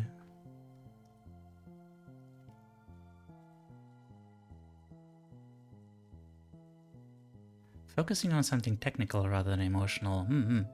Well, it's not so much technical, it's how do I put this? Your brain kinda has like two different modes of thought. They are often described as like the left side of the brain or the right side of the brain. It's not really like that, quite like that. Like your brain isn't really quite that cleanly divided into like a left brain and the right brain in the sense that like they have different functions. But there are these two different modes of thought. One that is like more intuitive, holistic, emotional, and one that is more like verbal, logical. And yeah, if you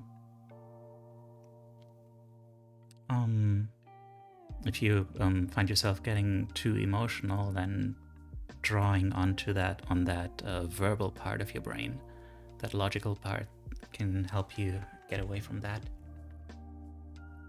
Meanwhile, if you're an artist, you want to really work to deactivate that verbal part, because you know that's what the book Drawing on the Right Side of the Brain is about. Because the right side, like that emotional holistic part, is like about that really lets you just draw what you see instead of what you think you should be seeing, you know? Hi Broily, what's up?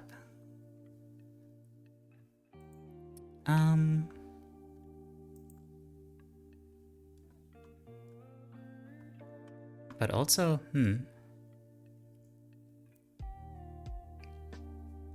actually those physical grounding techniques, on the other hand, those actually put you in the other headspace, you know, in that other mode of thought. Like, speaking of drawing on the right side of the brain, around the same time I was working on that book, I was also looking into like progressive muscle relaxation and stuff, you know, body mindfulness type of things. And, you know, a few months before that, I was actually traumatized by Markiplier's Let's Play of Five Nights at Freddy's, because it like really triggered something in me, and I was no longer able to go into like to walk around my own apartment at night when it's dark without seeing like stuff in the shadows, like without looking at shadows behind doors and being like, what's in there? What might be hiding in there? You know? Oh yeah, I'm telling you a horror story right now. There's doors, and you don't know what's behind those doors. Like the door has a window inside of it, like so you can see through the door, and then you see it through the door that it's dark there because the light is turned off because you don't want to waste energy, and because it's dark you don't know what's in there, and then your brain is like, there could be anything in there. There could be a monster. There could be like a big old mean dude. And that is the scariest thing of all. And, yeah, anyway. So, drawing on the right side of the brain actually teaches you to like just look at what you're seeing and just take it in as what it is, just seeing the shapes for what they are, you know? And with those exercises, like something clicked one day, and I looked at that door with its window and the darkness behind it and just saw a door. And my brain wasn't going like, but what could be behind it? Because I was just in the moment and just looking there, and there's nothing there, and it's like whatever, you know? So yeah, I guess that particular case is probably more of an OCD thing. What if I told you I was Freddy Fazbear? Well, then I would be glad that you're over there on the other side of the internet connection, and I'm here, away from you. And also, I'd be curious how you type, because you have like these huge old sausage fingers. You must have a very big keyboard. Hang on. Let me catch up. Remember when I used to be afraid of the dark? Now I'm like, I don't care if I die, I die. I suck my D, okay? Well then. What if I make a Teiyu movie poster with AI? I hate AI, but the posters are funny. I mean, sure. I don't mind that. Sure. Go ahead. That would be cool. From what I understand, the game is very specifically designed to create that tension. Yeah, exactly. I think as a kid I used to have like actual serious OCD, and then it kind of got better with time, but that was like a remnant of that, I think, like that thing where my brain just insists on scaring me with like intrusive thoughts and stuff. And yeah, if you have like intrusive thoughts and that kind of thing, then I guess this kind of thing would help, because the intrusive thoughts are more like in the linguistic part of your brain, you know? Like what was happening in my brain there was like a sequence of words, like a sequence of associations. I was looking at a thing, and then my brain was like, oh, that thing, I know that thing is where the monsters are. You know, it was just this sequence. And then once it gets triggered, it's like, bam, fear. Meanwhile, yeah, if you're just caught in an emotion, then you'd want to switch to thinking, like in terms of thought and stuff. What is the plan for today? How many hours will you stream today, if I can ask? I'll stream for as long as I can. I hope to go for like 4 hours. If I turn out to be like in full of energy. I could go for like longer, but probably not, no. My intrusive thoughts are SpongeBob. I'm not sure if that counts as an intrusive thought. Actually, you know what? Let's look that up.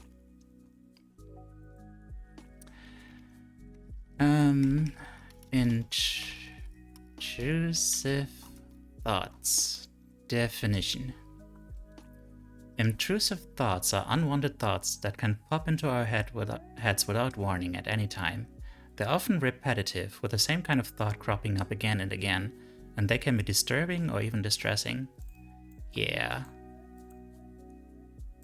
Maybe an unwelcome involuntary thought, image, or unpleasant idea that may become an obsession is upsetting or distressing and can feel difficult to manage or eliminate.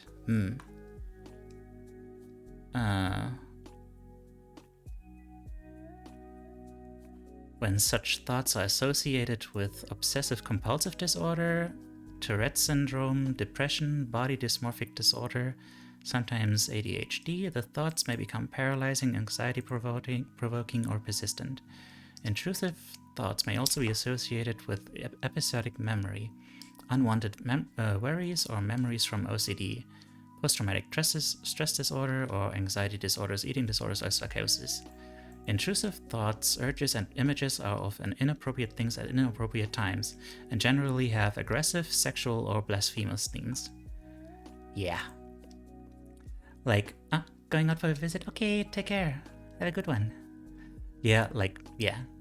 I was actually thinking about that earlier, like, I'm sorry to be like a stick in the mud, but I think it's important to be like, at least aware that, you know, sometimes in popular culture, actual psychological ideas get like diluted to the point where people don't realize anymore what they're about. And yeah, I just want to make sure that we're all on the same page as to what intrusive thoughts actually are. Intrusive thoughts are more like, you know, when you're in the kitchen with your mom and you pick up a knife and you're like, and you suddenly have this image of stabbing her, you know? Like, that's the kind of thing that might happen. And you're like, what the fuck was that? I don't want to think that. What is going on? You know? But, you know, it's one of those things that the brain kind of does. Have that all the time. Yeah. Don't worry about it. Apparently, like, I think it's associated with like some kind of anxiety, and it's more of an image of like something that you're afraid of, you know? Like, not, it doesn't mean that this is actually something you secretly want to do, but rather it's something that your brain is like, wouldn't it be fucked up if that happened, you know? When I get scary intrusive thoughts, I sing songs about the D? About the D? The cat and everything humorously inappropriate, so anything creepy. Ah, okay. Yeah. The dick. Okay. Yeah, I get that. I get that.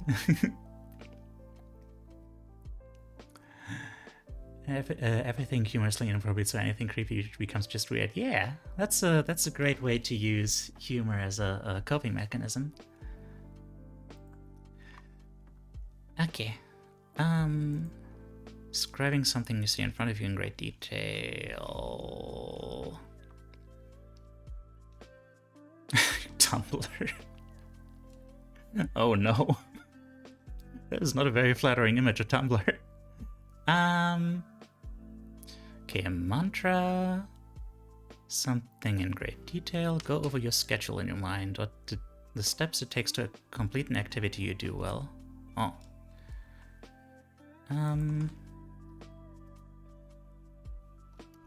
Mentally go through your schedule or through a task you're familiar with. This draws from Procedural. Procedural memory. Where am I? Up and down brain? Well, the up brain is in your head and the down brain is in your gut. That's not actually a joke. that's actually real. The entirety of Floptropica destroying my depression era. Be like, yee. What was Floptropica again? You mentioned that before. I mean, left and right brain are useful tools to rationalize perspective, but it isn't literal. Yeah. There's stuff like Phineas Gage case and similar case studies of psychoneurology, which also served as coffin nails to the historical pseudoscience of phrenology, which was basically systemically studying skull shape and making assumptions. I could be a therapist in a different life, yeah. I mean, I don't know. My path might bring me down the road that I might take like some training to become an actual coach. Cause yeah, that was suggested to me and I could see it. Like I wasn't sure that that was just an option, you know? Cause yeah, I hope to eventually make a living doing this. Well, not this specifically. I don't have any illusions of like being able to make a living as a streamer, but you know, I hope to make thank you, Masi. Yeah, I hope to make like good content on the YouTubes. And yeah.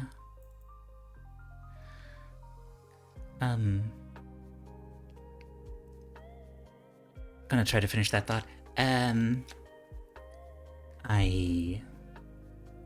in like some kind of training, coaching to help me make this an actual living.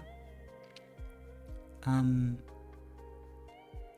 they suggested that, you know, well, obviously, you know, it helps to have like a Patreon and stuff going on. And when you have a Patreon, you need to also give something back to people. Well, probably. It definitely helps, you know.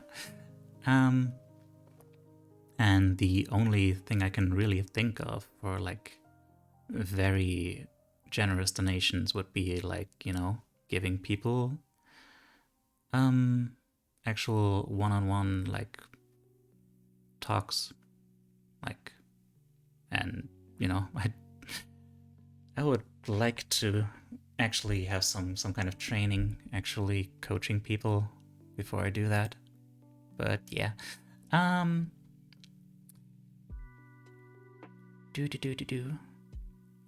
Name my cat Pablo and he has done nothing but bite me since. Oh.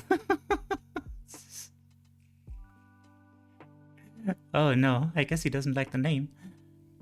Someone gifted me a tier 3 sub to some Spanish guy that I don't watch. Was that Pablo?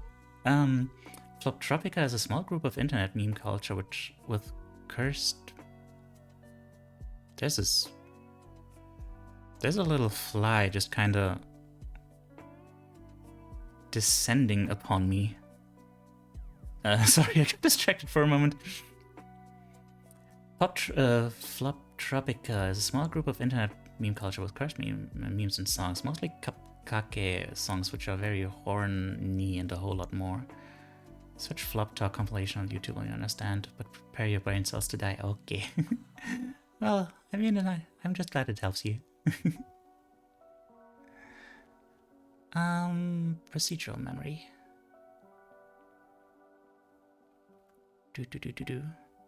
A declarative form of memory, just like semantic memory. Oh, okay.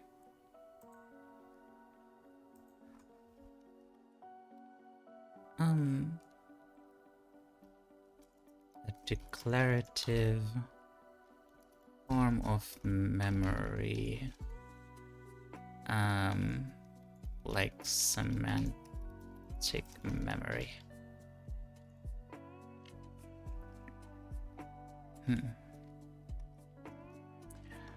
Sent one Flop Talk compilation on Discord. Okay. Something alone might be cursed enough. Oh god. I'll be looking forward to seeing that. I guess. Physical grounding. It's the most amazing magic trick when we realize. Okay. Physical grounding.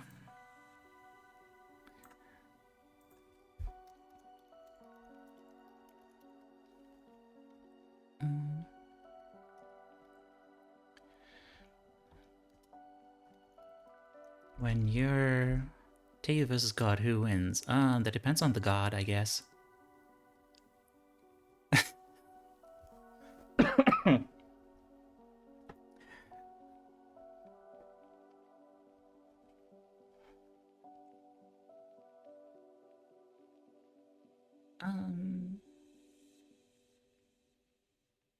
Oh, I'm getting sleepy all of a sudden. Okay. Physical grounding. When you're drifting into... That depends on a guy. Yeah.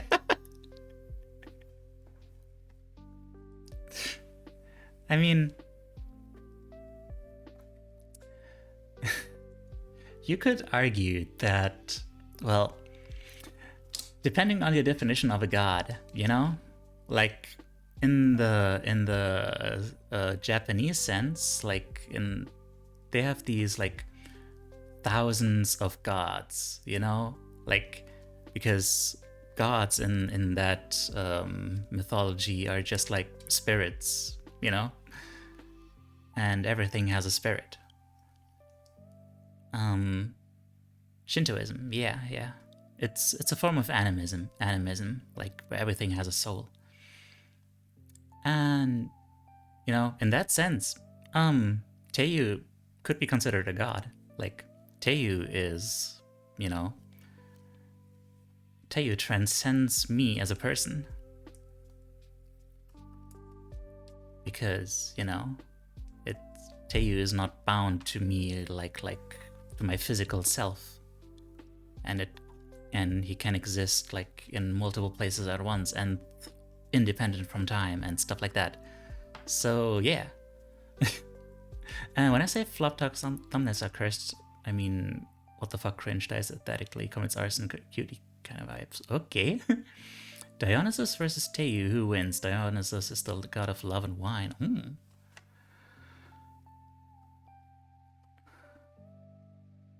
Heard that analogy before with VTubers. Oh, really? From whom? I'm curious. Dionysus versus Teiyu.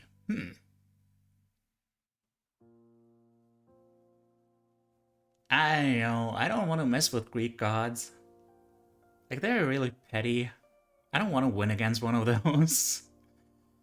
I feel like something horrible would have happened to me after that. I would bail on that one.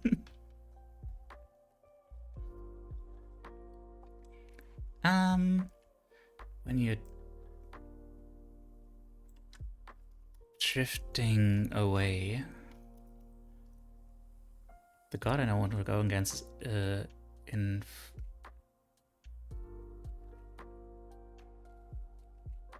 the god of Discord. I feel like there was some autocorrect going on there. My dumb fat cat, which is named Real Greek God. Inflicking? Dionysus is a bit more than just love and wine. God of Discord, hang on. Greek, god of Discord. Eris. Oh, Eris. Huh. Strife and Discord. There's a pun to be made there about Discord. I don't know. Boy, she sure looks like Nitro. I don't know. Discord means chaos, yeah. It's funny to imagine she owns Discord, yeah.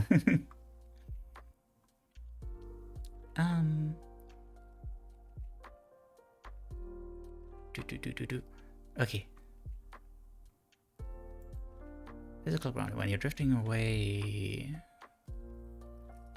into thoughts, and need to get back into reality.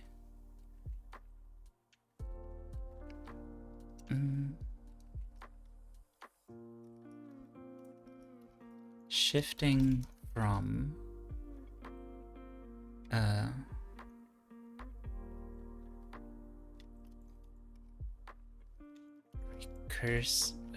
shifting from endless thinking towards feeling the present moment. A song called The Cult of Dionysus by the Orient Experience is so gay and awesome. Ooh. That sounds like a fun time. Sounds like a bacchanal or something. I don't know. Actually, wait. Wasn't Bacchus the god of wine? Oh, that's the Roman one. Okay. Bacchus sounds so much more Greek. But okay. Song is amazing. Oh, really? Okay, fine. Hang on. Let me put that in the queue. What was it? Song of the Cult of Dionysus by the Orion Experience. Cult of Dionysus by the Okay. I'll check that out after stream.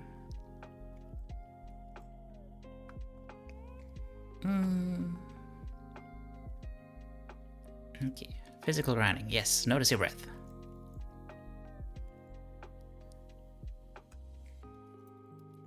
Pay attention to your breathing. Ah!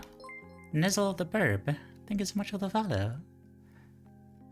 I'm glad you enjoyed here. Pay attention to your breathing. It's okay if thoughts pop up. Just keep going. Just let them pass like clouds and go back to your breath. There's a Cubone in chat. Okay, got that. Walk mindfully. Notice every step you take and the feeling when your foot connects to the earth. If your mind starts wandering away from you, you can always try holding a teaspoon of water while walking and focus on not spilling the water. Oh, really? Occasionally let the intrusive thoughts win. And what happens then? Do you stab your mom? I hope not. Because that would be, bad.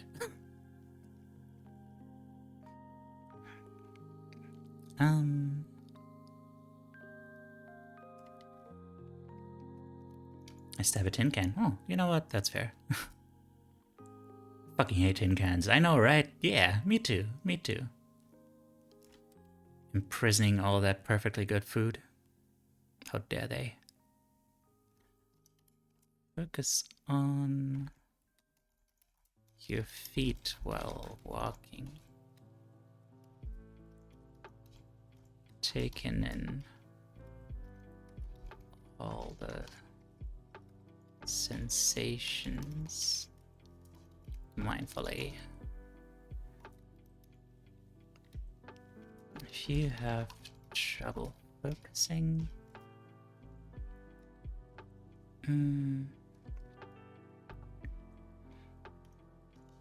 maybe try holding a teaspoon filled with water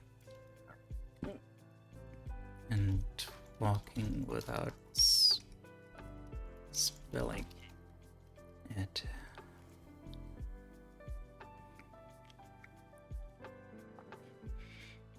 Touch objects around you, jump up and down. Eat something mindfully, attending to the flavors and textures. Just touch stuff. Jump up and down. Eat mindfully, paying attention to flavors and textures.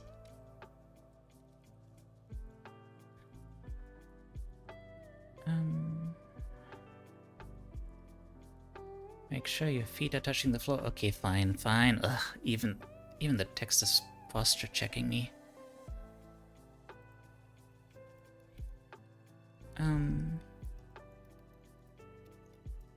Touch the feet with your... Touch the feet with your floor. Touch the floor with your feet. Well, that's just the same thing as before, isn't it? Oh, okay, fine. Touch the floor with your feet. Barefoot. Hell yeah. Okay. If someone else touching you feels safe, have them put their hands on your shoulders and remind you to ground back in your body. If possible and comfortable, have someone else put their hands on your shoulders and remind you to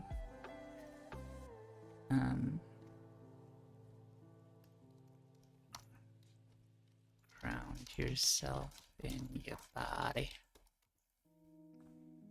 And square breathing. And then it gets complicated. Swear I broke my finger, bruv. Why? Please don't do that. You need your fingers for things.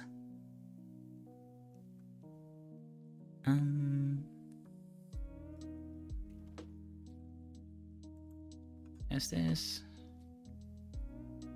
Yeah, no, let's start a new page. Fucking ran into a wall fingers first. Why? Like just now? Or earlier? Like, please don't do that. At least, like, you know, use proper technique. Like just now. Oh, an accent. Oh dear. Hang on.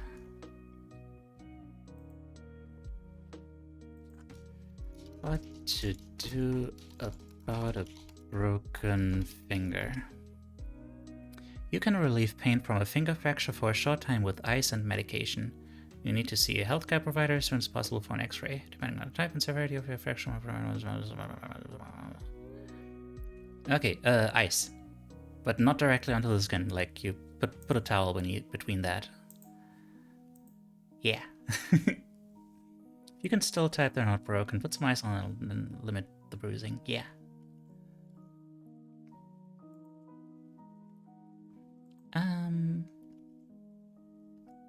I mean, it doesn't have to be broken, just, you know, could still be like some kind of damage to the bone. Or the tendons, or the everything. Square breathing.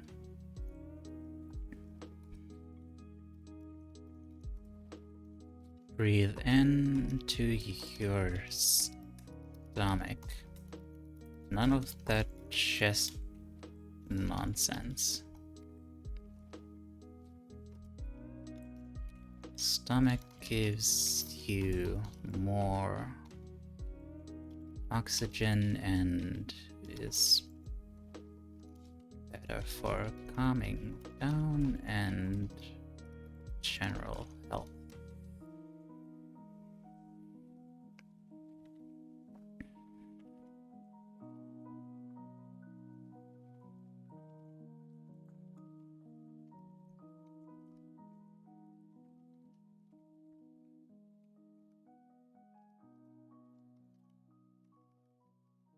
Four reps of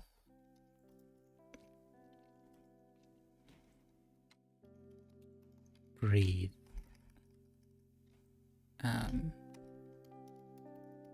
Breathing in 4 seconds. Okay, so the breathing itself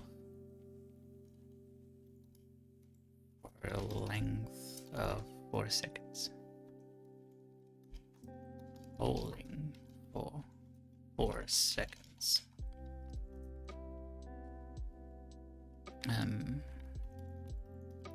Breathing out for a length of 4 seconds.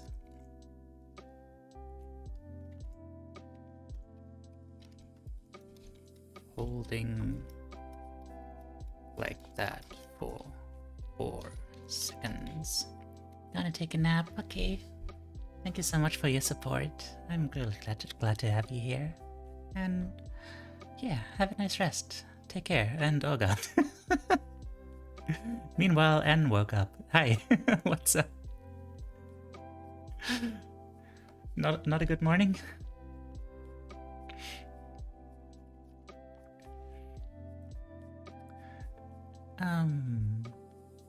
Good morning.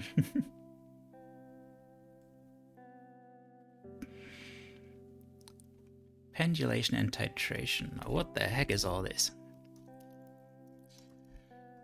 And titration. Let's give this one another thorough read through. The typical trauma response is this one. Something acts as a trigger, either an external event or a memory, and your trauma response is activated. You start noticing thoughts, feelings, sensations, and physical responses associated with the trauma. These aren't positive sensations, so you go from just fine to totally dysregulated in under a minute, okay? Along with emotions, we also experience sensations. Sensations are how things present in our body. Sensation language helps us recognize what's going on in our body even when words fail. And there's a reason words fail. The region of the brain responsible for language goes inactive in a trauma response. Once we start to connect to the sensations we feel when our trauma response is triggered, we can better control our response. Okay.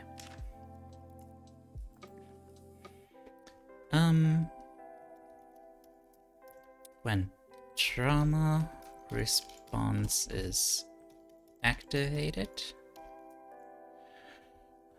and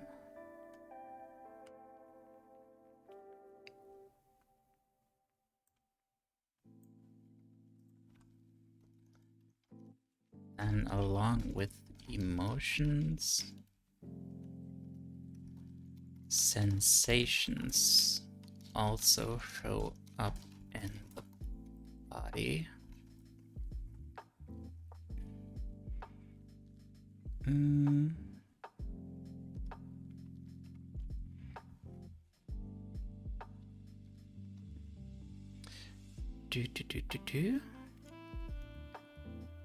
Your body tends to have a particular area of the body where this stress shows up most noticeably.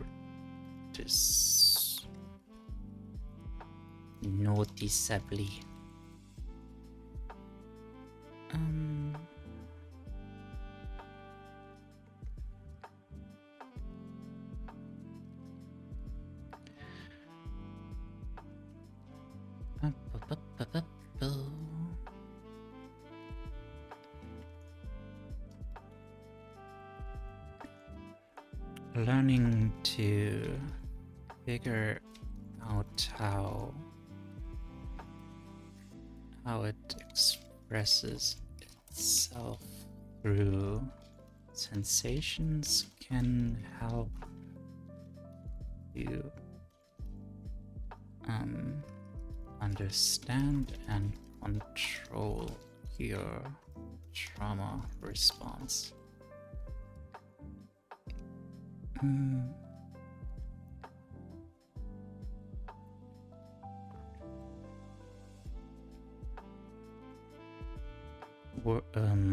Words can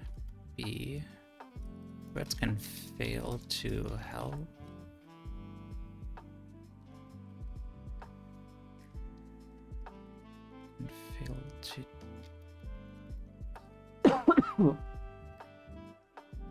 and fail to describe it as the language center of the brain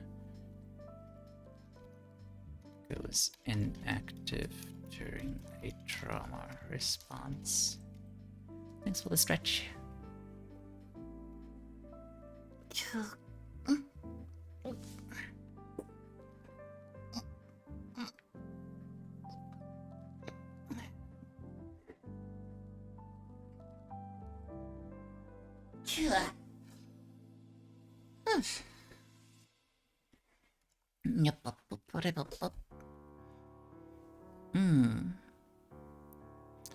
Pendulation work was developed by Peter Levine, whose work is focused on somatic experience of trauma. That is, we hold trauma in our body. Pendulation starts with connecting to the sensations we feel in our body, especially when you are activated. But rather than staying in that place, you identify a space of calmness and safety. It's often referred to as an oasis, a polar free source or your natural supports. Oh.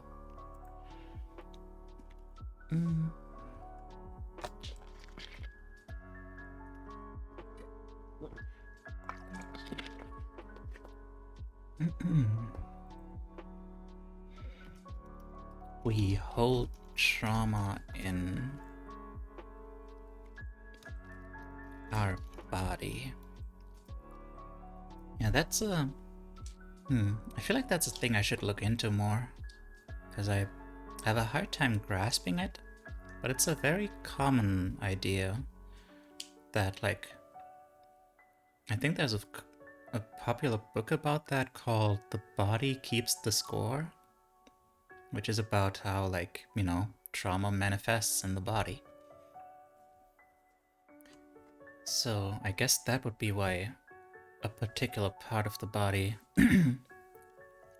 tends to apparently respond to, like, trauma responses, like, get activated.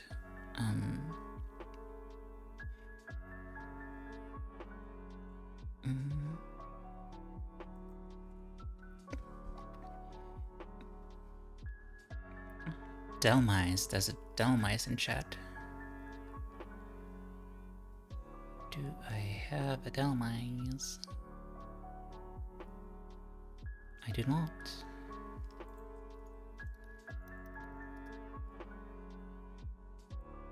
We hold trauma in the body. Call me PT Pikachu. Hey, it's me, the yellow mouse from hit RPG game Pokemon. Well, I'm happy to meet you. Hi, and also hi Pico. How are you guys doing? Hello. I'm hello. Gosh, we have so many celebrities in chat today.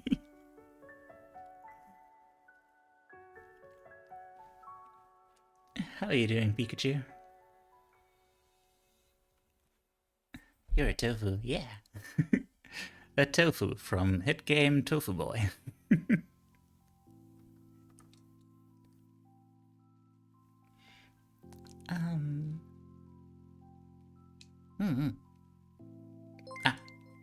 Pickle! Thank you for the gift, sir. That's very sweet of you.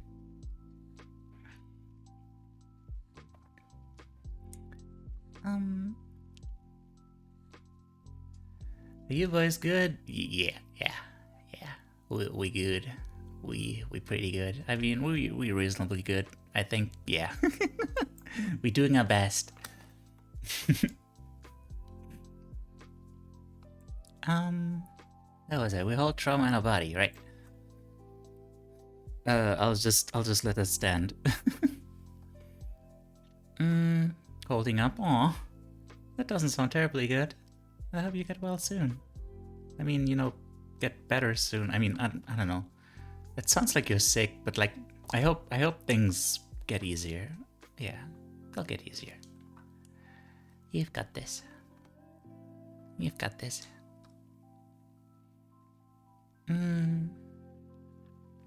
Okay. Pendulation starts with connecting to to those sensations. Oh! And thank you for another gift sub. What's going on, Pico? You big old sweetie. Connecting to those sensations.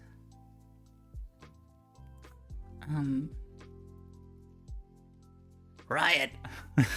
Oh no! Oh no, what a horrible riot.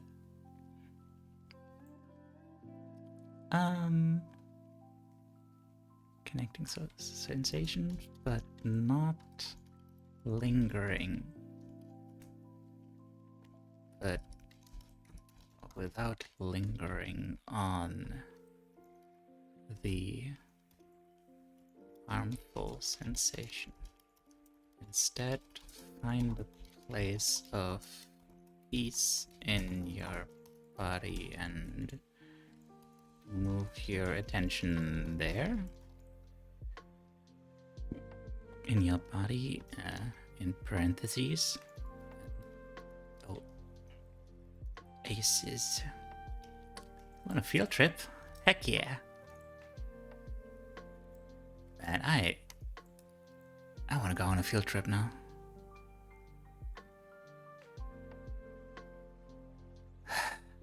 Okay. More of a road trip? Oh, never mind, count me out. I hate cars. I always get sick in cars. To Arizona? Oh no, that's hot though. Oh. Also, it's on the other side of the planet. I don't have that kind of time.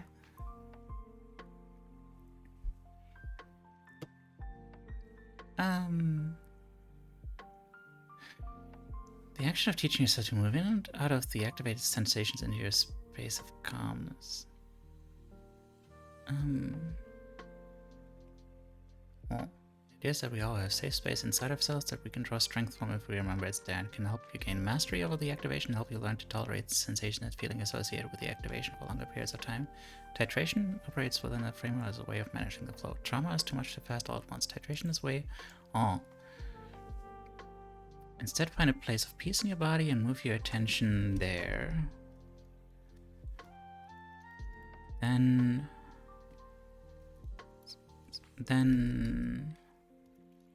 back and forth again at your own pace. This allows you to being cooked alive while cooking the good stuff. You using your car as a barbecue? I guess that's, that's fair. That's some good use of your resources. This allows you to, what was it? Blanking on the word. Spicy chicken wings. Wouldn't you be more like mouse wings? Oh wait, the chicken wings are the other stuff. Okay, the good stuff. The good stuff is chicken wings and you're a mouse. Okay. I'm following along.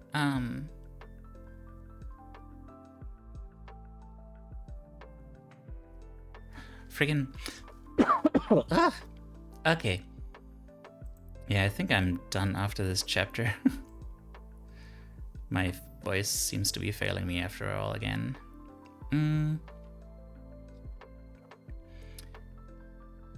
This allows you to regulate the amount and intensity of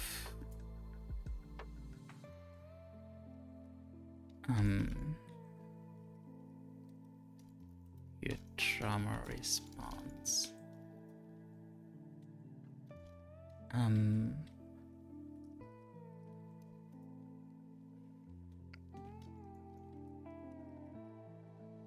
Instead of being overwhelmed by it all at once. That's a spicy meatball. You can... So, you can... You learn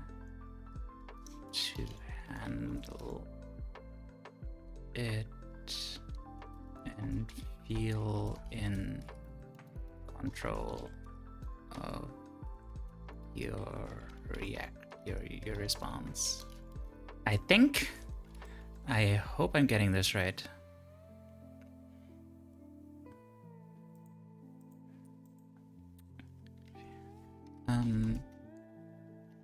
Improving your resilience, your ability to handle it.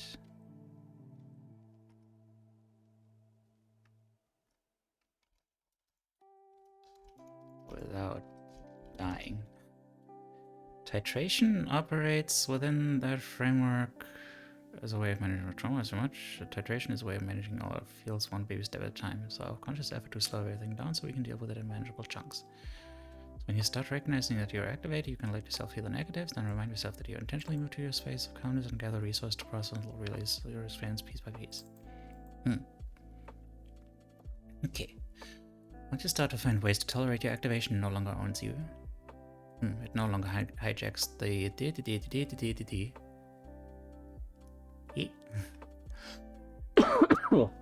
Goddamn. Okay, time for a workout.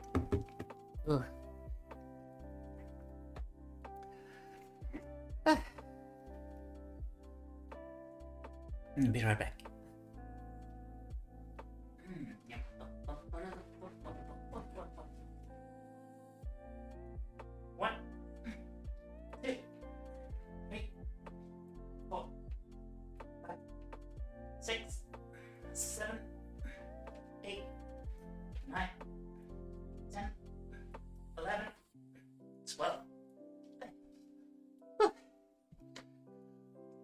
Okay.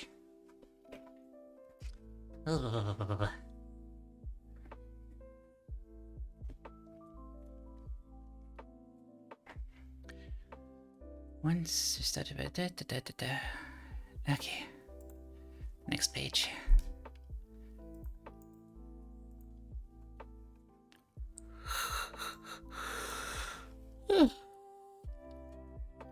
Yeah, blah blah blah blah.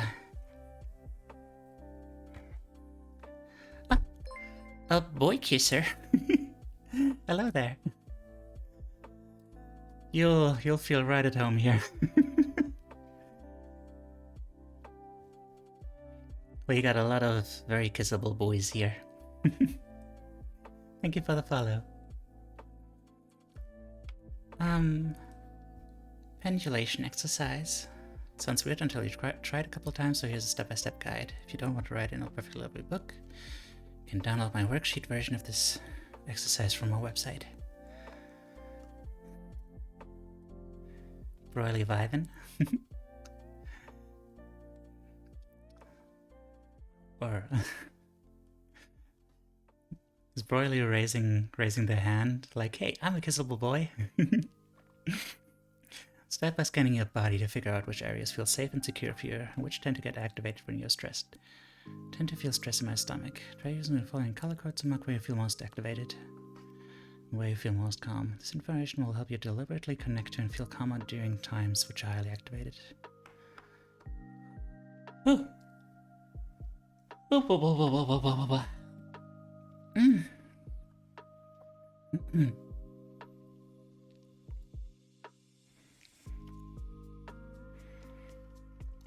How to cute and adorable flubby boy. No you.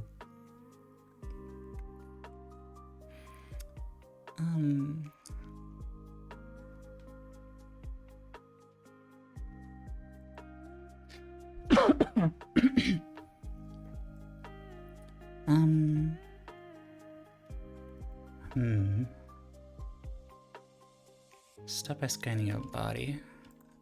I don't know. Feels like a big ask. That kind of feels like one of those, you know, one of those exercises where it's like, hey, how to draw an owl, and then it's like a circle, and then the next step is a fully realized owl. Like, I feel like you're skipping over something here. Scan your body to figure out which areas feel safest and which tend to get activated during a stress response.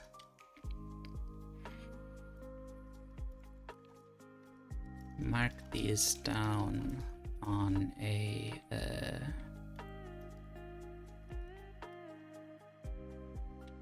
an image of a body to help visualize it.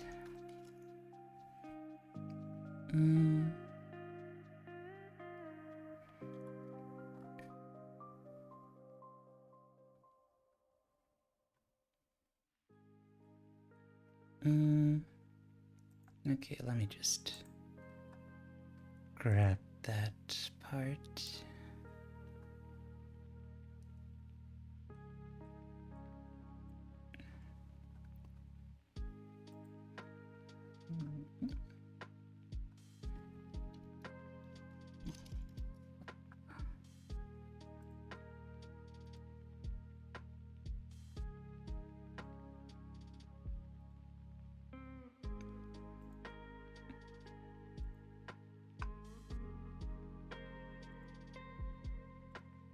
There we are.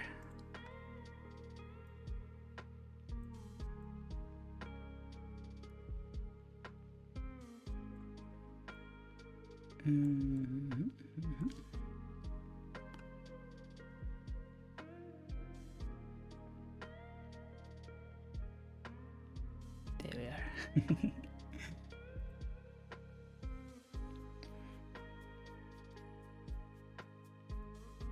Well, I guess that's that page then.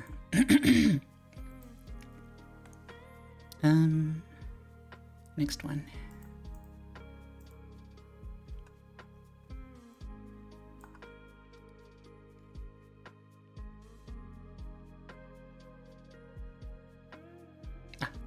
Right.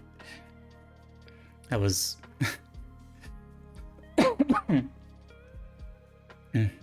I was scrolling down the PDF and wondering why it didn't continue, and then I realized that I was scrolling through my screenshot.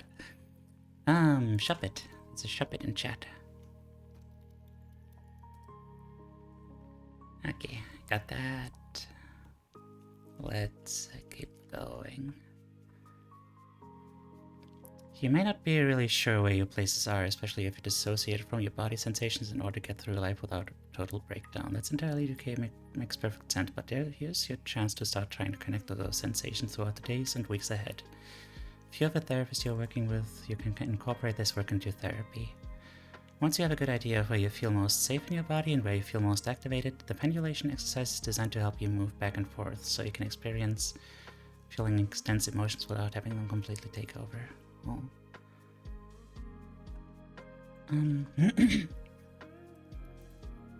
I have a part I'm figuring these out, especially if you tend to dissociate from your sensations, which is fine.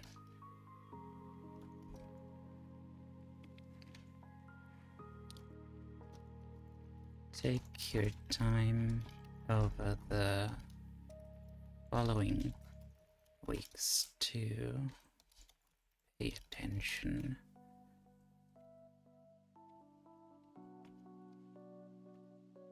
I guess.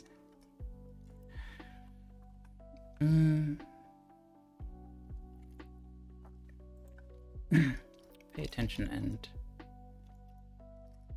try to connect to them.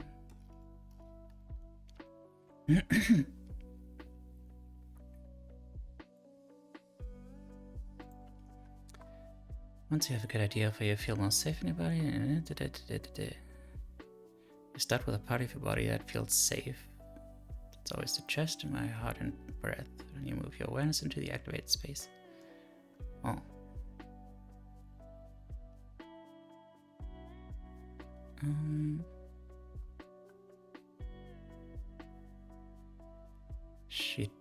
Does she even mention if this is supposed to be done?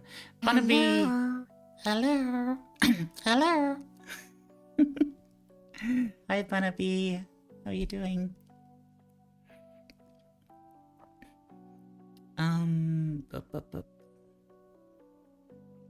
I think I'm not gonna go for too much longer, but how are you?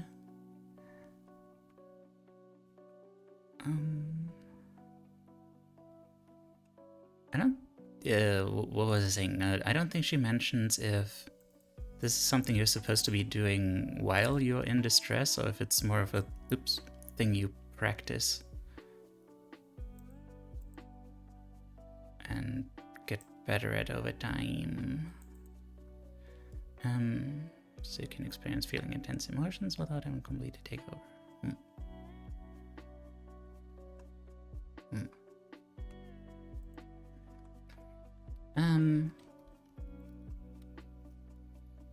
You have identified the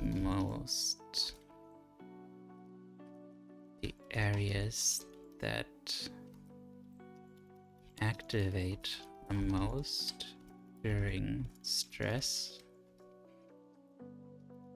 and the areas that are the safest. Yeah, the turret noises, they're so cute. The areas that are the safest. You can start the exercise. Start by connecting with the safe part and slowly move into the activated one.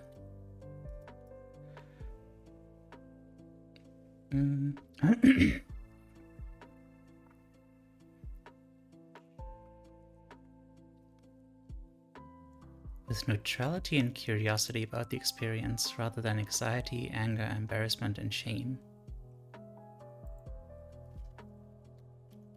Be sure to approach them not with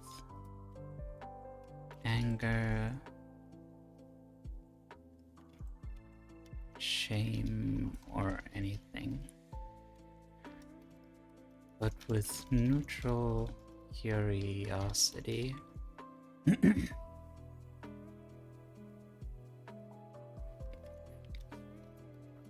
About the experience.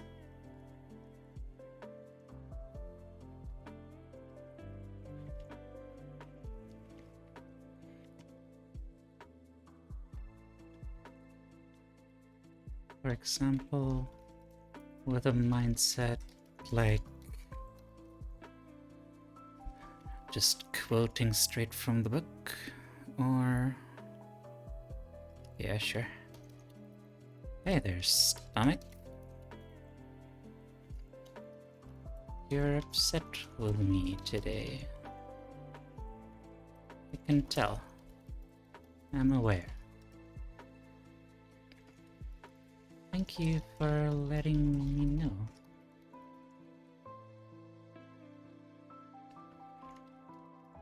I want you to feel safe. But you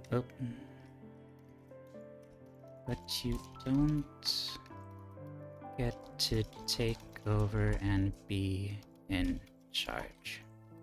Then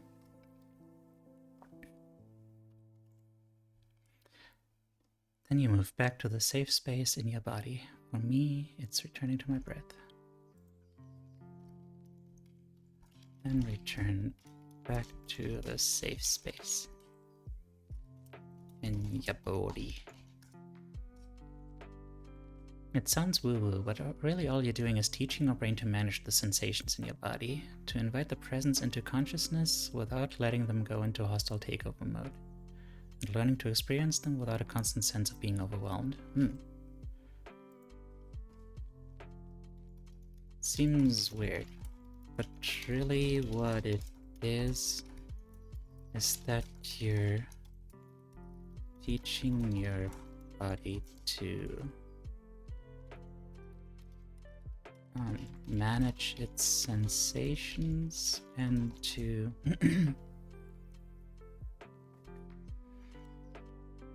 be conscious of them without letting them take over.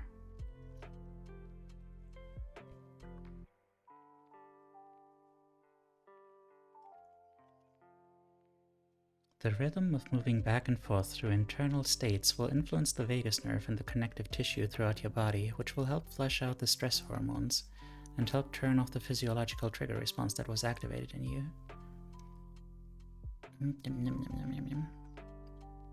Influence the vagus nerve and connective tissue, which will help flush out the stress hormones and help turn off the physiological. Oh. Oh. The rhythm of moving back and forth influences the vagus nerve and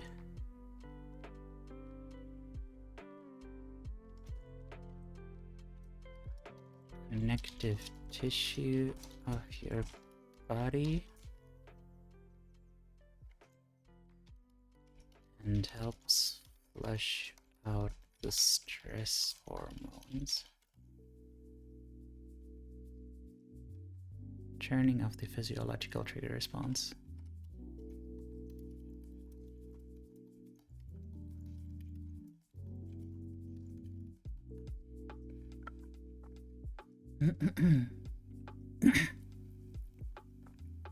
One, when you find yourself activated, notice where it is in your body. Do you feel tense, shaky, completely numb?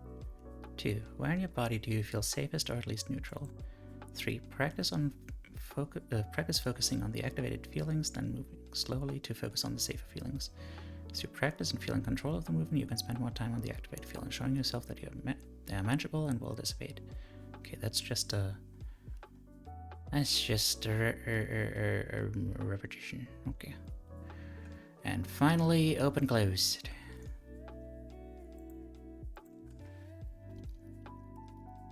Open hand, closed hand. For a simple body exercise, because you're focusing on your hands, you're less likely to activate your sympathetic system. Oh.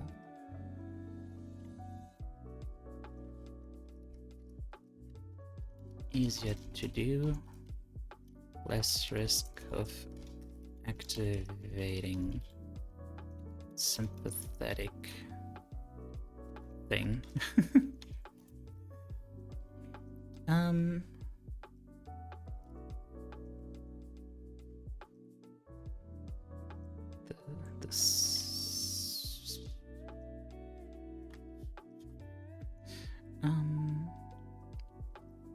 Hold out one of your hands. Doesn't matter which one, but pay attention to your natural inclination. Oh.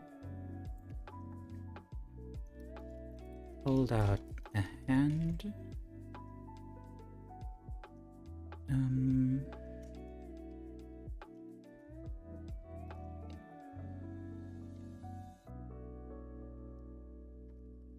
Hold out a hand in front of you.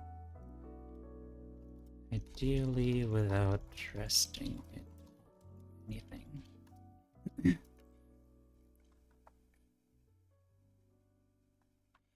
Open the palm of your hand up, facing back towards you, so you have your palm of your hand directly on your line of sight. Open it so you see the palm of your hand in front of you.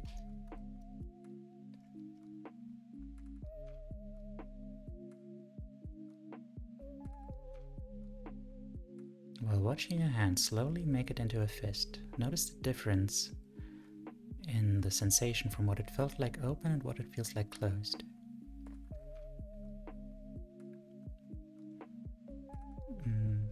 While watching your hand slowly make it into a fist, notice the difference in the sensation from what it felt like open and what it feels like closed.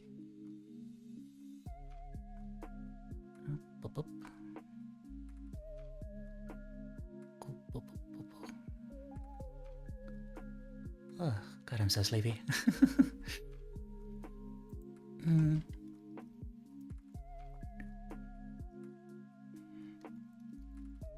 Slowly make it into the fist. Found out today about what the play my theater club is doing this year will be. Oh, what is it? Also, hi. Into a face, noticing difference in sensation.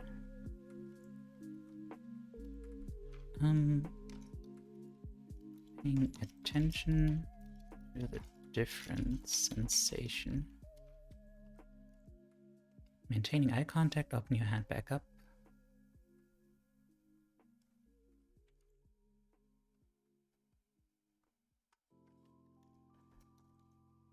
Open it back up, maintaining eye contact. Repeat this with your eyes closed.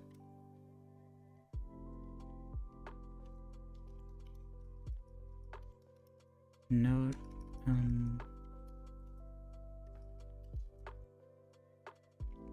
notice what it feels like from the inside.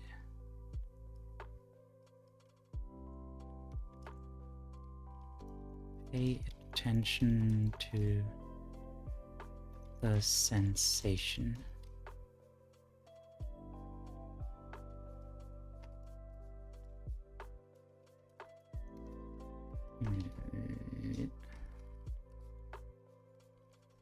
How does it differ from the sensation with your eyes open? How did your awareness of the experience change once you were entirely dependent on your internal sense messages? Was it disconcerting at any point? Comforting?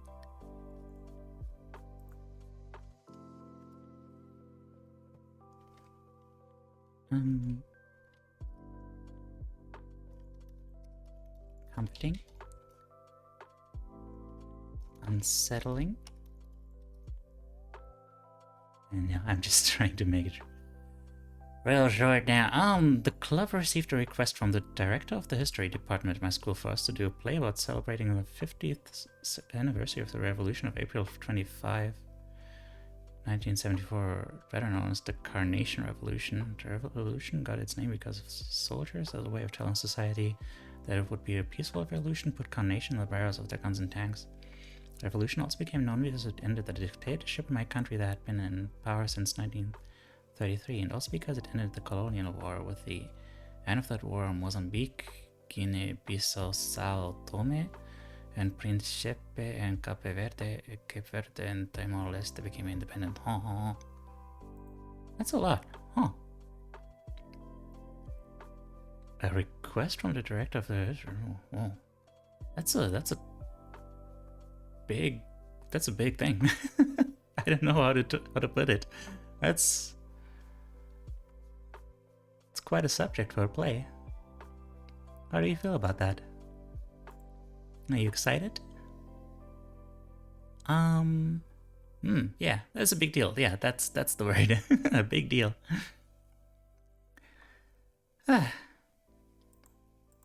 Okay. Part of me kind of wants to keep going, but part of me doesn't. Let's see, how long is the next chapter? I feel like maybe I'll just...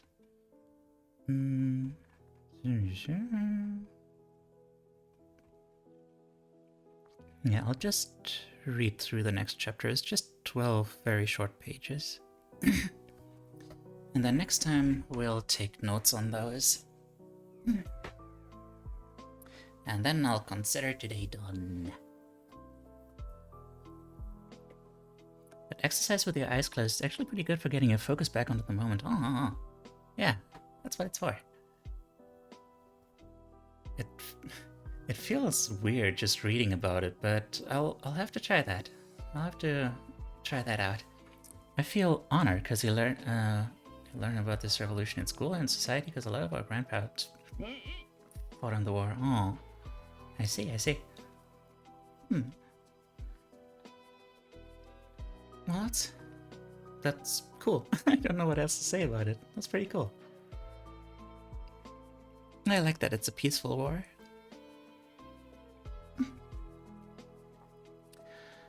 Internal judo skills. I stole this term from Aaron Sapp, my ever-patient friend and collaborator. The skills in this category are about evaluating our internal responses, thoughts or feelings. While everything we feel is real, it may not always reflect reality.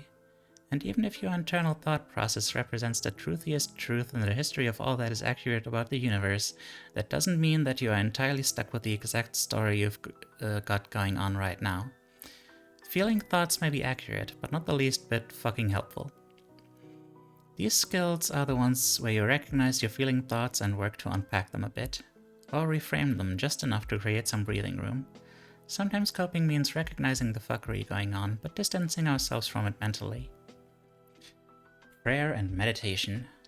These are the things that people tell me over and over are their two biggest coping skills.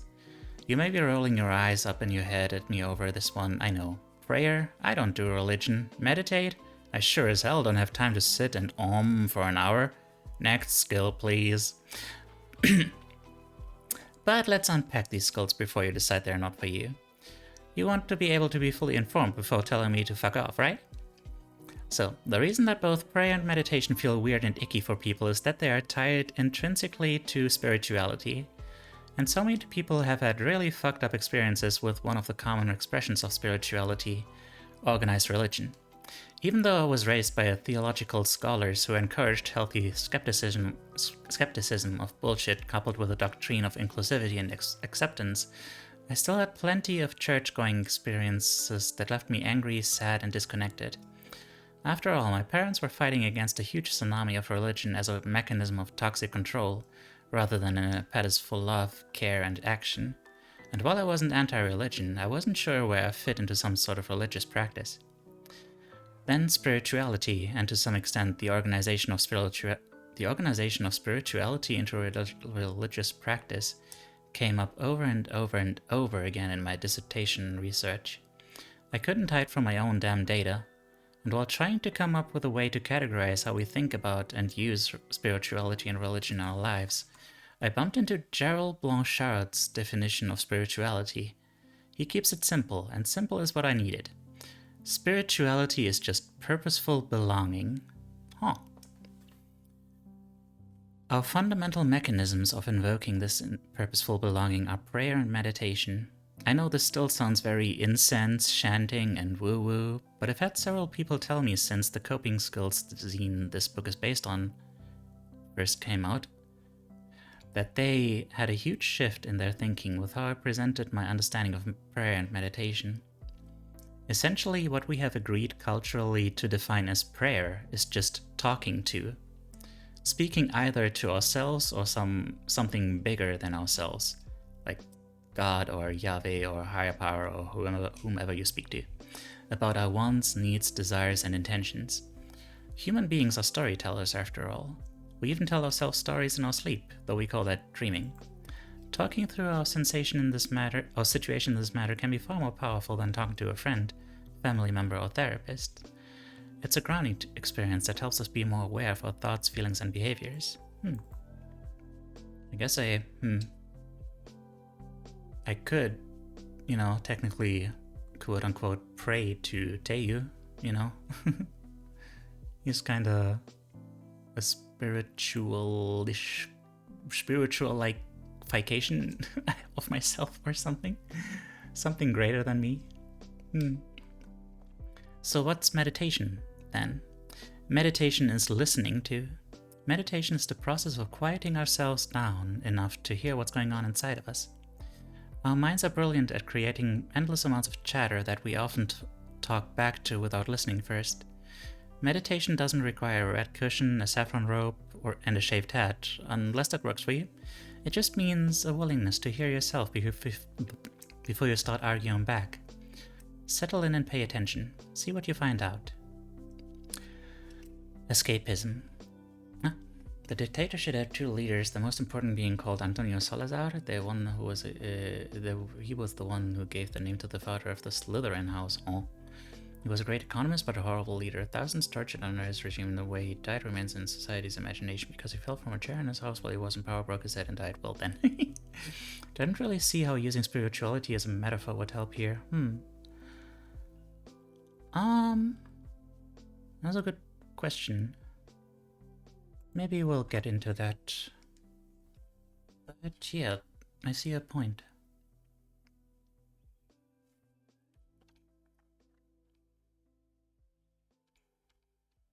I guess it's not really necessary to connect it to that, but I guess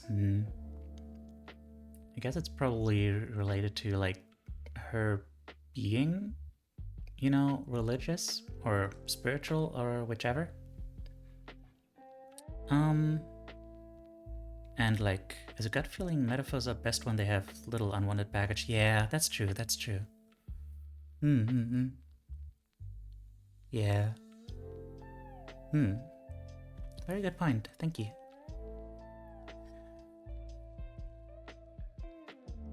I didn't finish my thought, because she probably wanted to, like, you know, give context to, why religion and such are such a big part of, you know, a lot of people's lives. It is true that, like, you know, they're, you know, the whole thing about us being storytellers. Like, that's what, again, that's what Teiyu is, you know? A story that I tell myself to make sense of myself and my place in the world. But yeah, I'll try to keep that in mind. Escapism. If prayer and meditation are a way of being in the present moment, escapism is a way of pulling back from an untenable situation without getting muddled up in the past. Okay, what's the difference, fancy doctor lady? Escapism is a conscious move into another world for a while. It could be through guided imagery, a wonderful book, moving music, or binge-watching Grace and Frankie on Netflix. Storytelling metaphor is really good and I'm fond of that.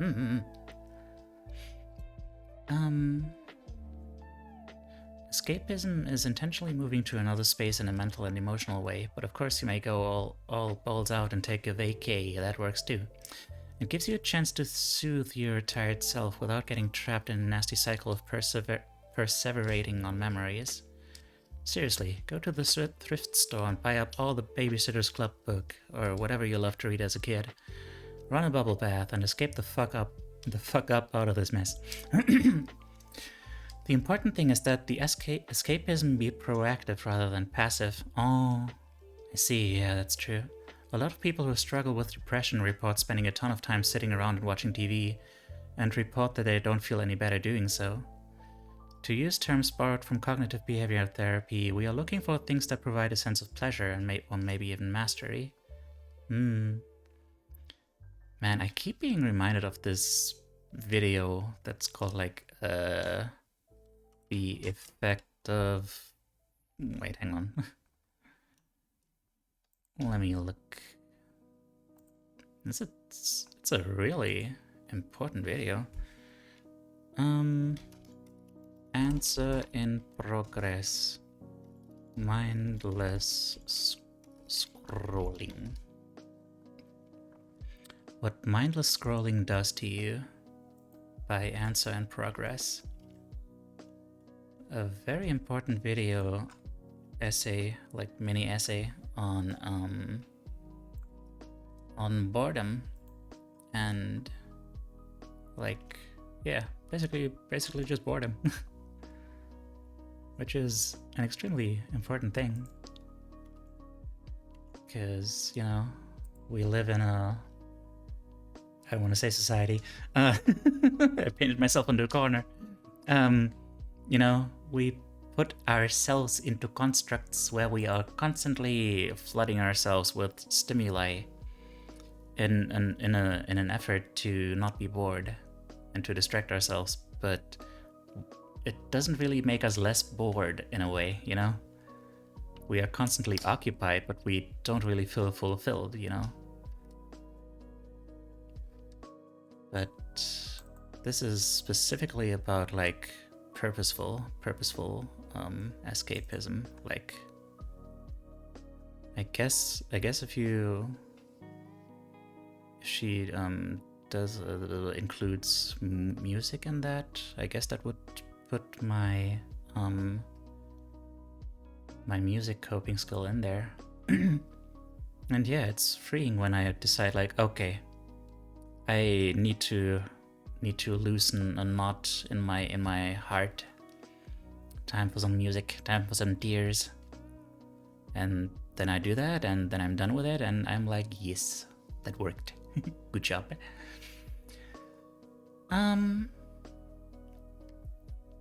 One of the escapism ideas I talked about above is guided imagery. I found that people get confused about guided imagery and meditation, thinking they're essentially the same thing. In fact, guided imagery is pretty much the opposite of meditation, but still a very positive coping skill. Guided imagery is a form of storytelling. It is the use of words, and sometimes music and other soothing sounds, to invoke and guide you to a calm, focused, and relaxed state. Oftentimes, you're encouraged to use your imagination to picture yourself somewhere calming, like on a beach or in the woods. It's a form of intentional and healthy distraction from your current stressful situation. If you're ruminating and upset and worried for the future, the clinical term is anticipatory distress, then guided imagery helps you refocus your imagination to something that is calming and positive. Research demonstrates that guided imagery, if done properly, calms our flooding of stress hormones, therefore our emotional turmoil, and helps us manage physical pain by activating our subconscious processes as well as our conscious ones. A wild venipede appeared. Boop. Okay. Catch.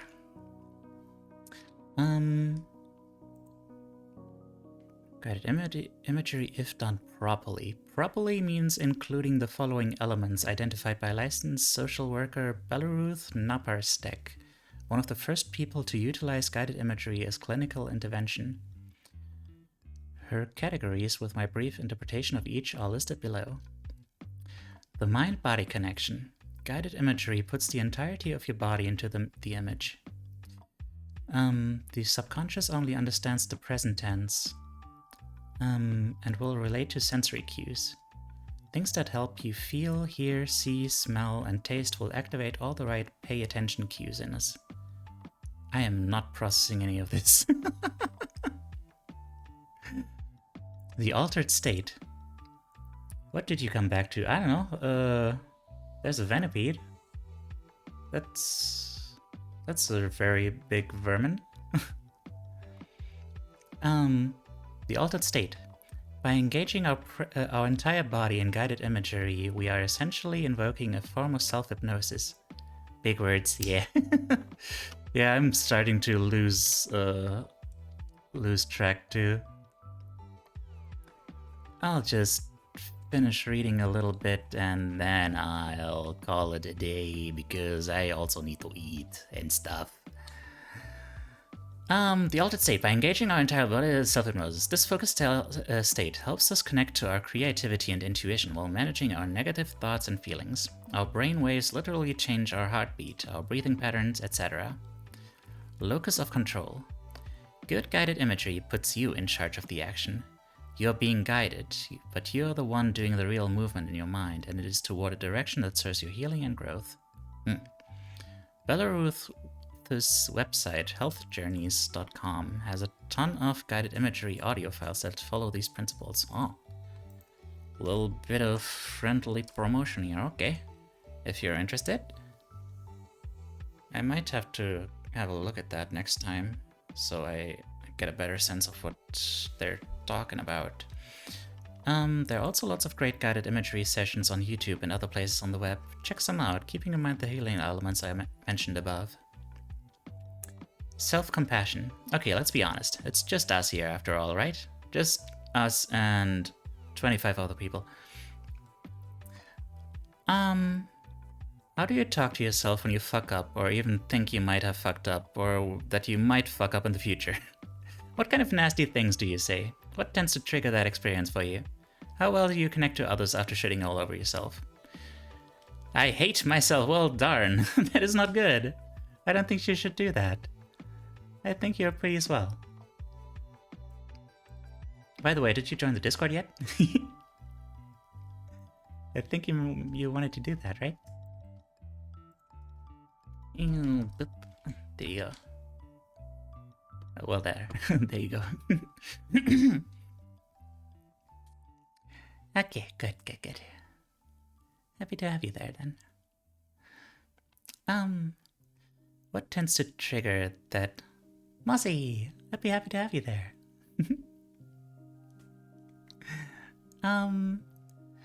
What kind of nasty things do you say? What tends to trigger that experience for you? How well do you connect to others after shitting all over yourself? Kristen F., author of the literal book on self-compassion, says, if you're continually judging and criticizing yourself while you're trying to be kind to others, you are drawing artificial boundaries and distinctions that only lead to feelings of separation and isolation. I go by Sharknado on there for some reason. I mean, I don't see why not. Instead, treat yourself like you would your best friend. What if they had fucked up hardcore? You would be compassionate, wouldn't you?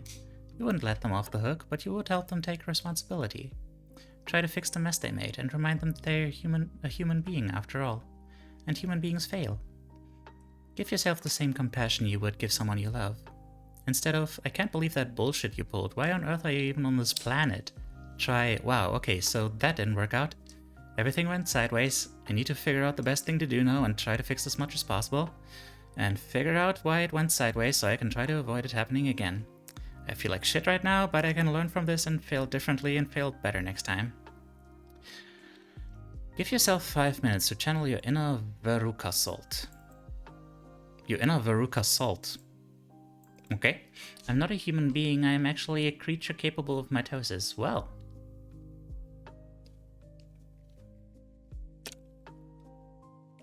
Cool. We have a very colorful community here. We have left English altogether now. I guess Veruca Salt is the horrible child from Charlie and the Chocolate Factory. Really? Remember her? Demanding that all eyes be on her and that she get all that she wishes? Veruca gets in the way of what really matters because she takes over. Oh, anxiety can become the emotional equivalent of Veruca Salt, taking over everything. And sometimes the best way to treat it is to give in. The official therapeutic term for this is paradoxical intention. Oh. The idea behind paradoxical intention is what you resist persists. Oh. And if you intentionally invoke what is causing you so much anxiety, it loses its power. I like to set a time limit, which helps you know that there's something to pull you back from the anxiety pit you are entering. 5 minutes to do nothing but think of the thing causing anxiety. Nothing else. Just be anxious. But unlike being a total bitch like Veruca and end up falling down a garbage chute, that part is important, approach what you are feeling with acceptance and curiosity and neutrality. It's just what you feel, right? Not good or bad. And those emotions may be relaying some important information to you, if you open yourself up to really listen to yourself. Yep. And if it's just useless mental jibber-jabber, that's okay too. I found I'm really over myself and my bullshit after about 3 minutes. Fair, very fair.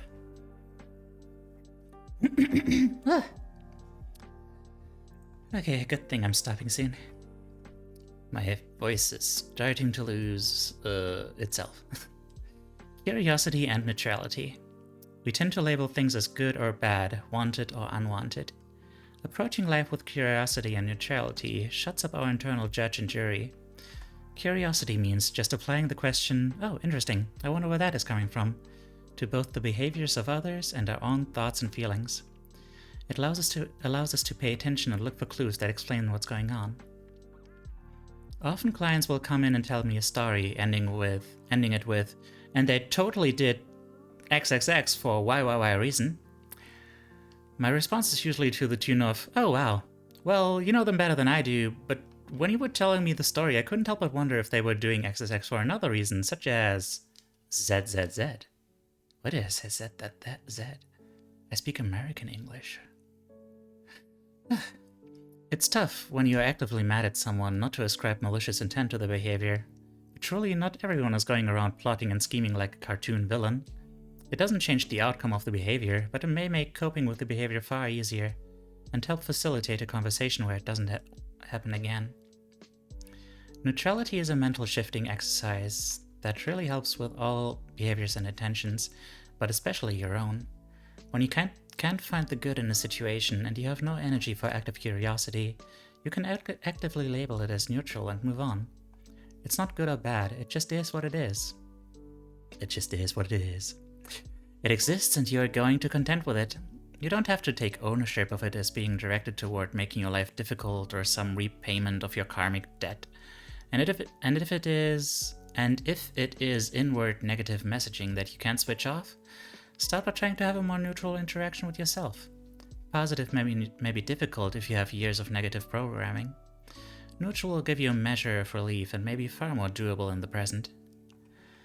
Huh. Yeah, there's some interesting stuff in there. Very interesting stuff in there. But that's for another time. We need an emote called Paygorn and just troll face. I see. Well, once you're an affiliate, you can go ahead and do that. But yeah, let's freaking go. Let's freaking go and raid someone. Sounded like a pretty good advice. Yeah, there's a lot of really good stuff in here. Thanks for the posture check.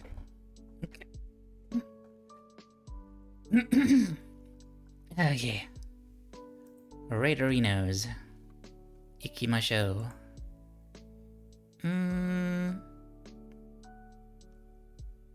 We have.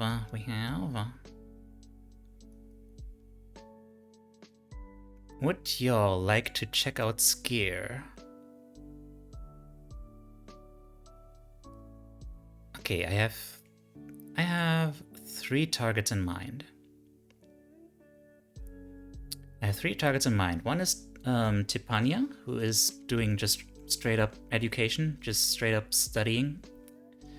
But she tends to be, you know, much more quiet than I am. Like, she just kind of does her thing and occasionally talks and stuff. Thank you very much for the stream. Been hoping to catch you talk for a while. Aw, thank you. That is so sweet. I'm glad you caught me too. Oh, right. You.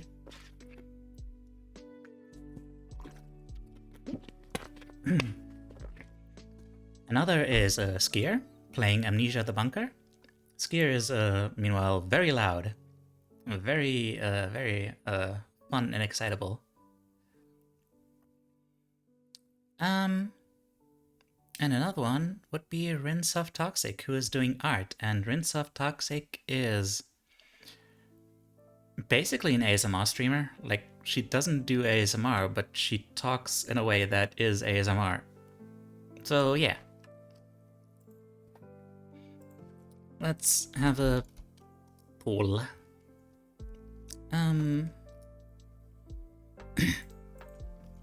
Pool raid. Response. What was it? Study stream. Or loud amnesia. Or ASMR art. 1 minute.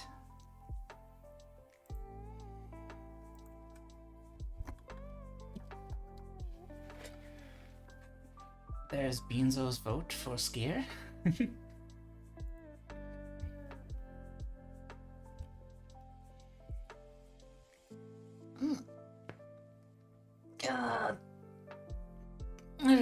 good stretch if you haven't done that in a while. Yeah.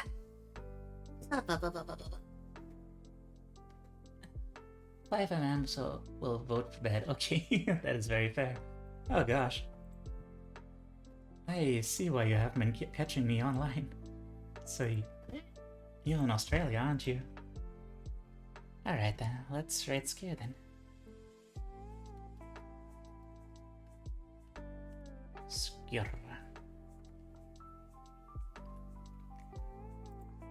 I wrote it correctly, I did. Okay. Ah! Everyone, thank you so much for being here. It was kind of amazing, honestly. I'm really happy to have you guys. Yeah. You're in Canada. Oh, welcome. Yeah, you take care too. Have a good rest. What was I doing? Right, raid. Yes, raid message. Also, if you don't have the emotes, let's just go with this. If you don't have the emotes. The other 23 people are just watching this background noise. That's true, yeah.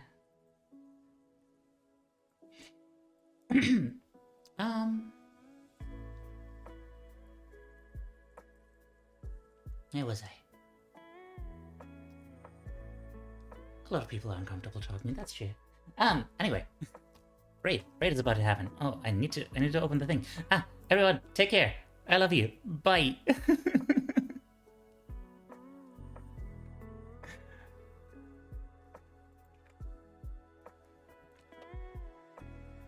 Opa.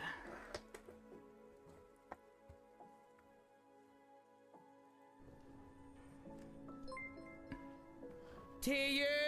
How's it going, you fucking sweetheart? Raiders, welcome on in. Teiyu, thank you for raiding me. Welcome in.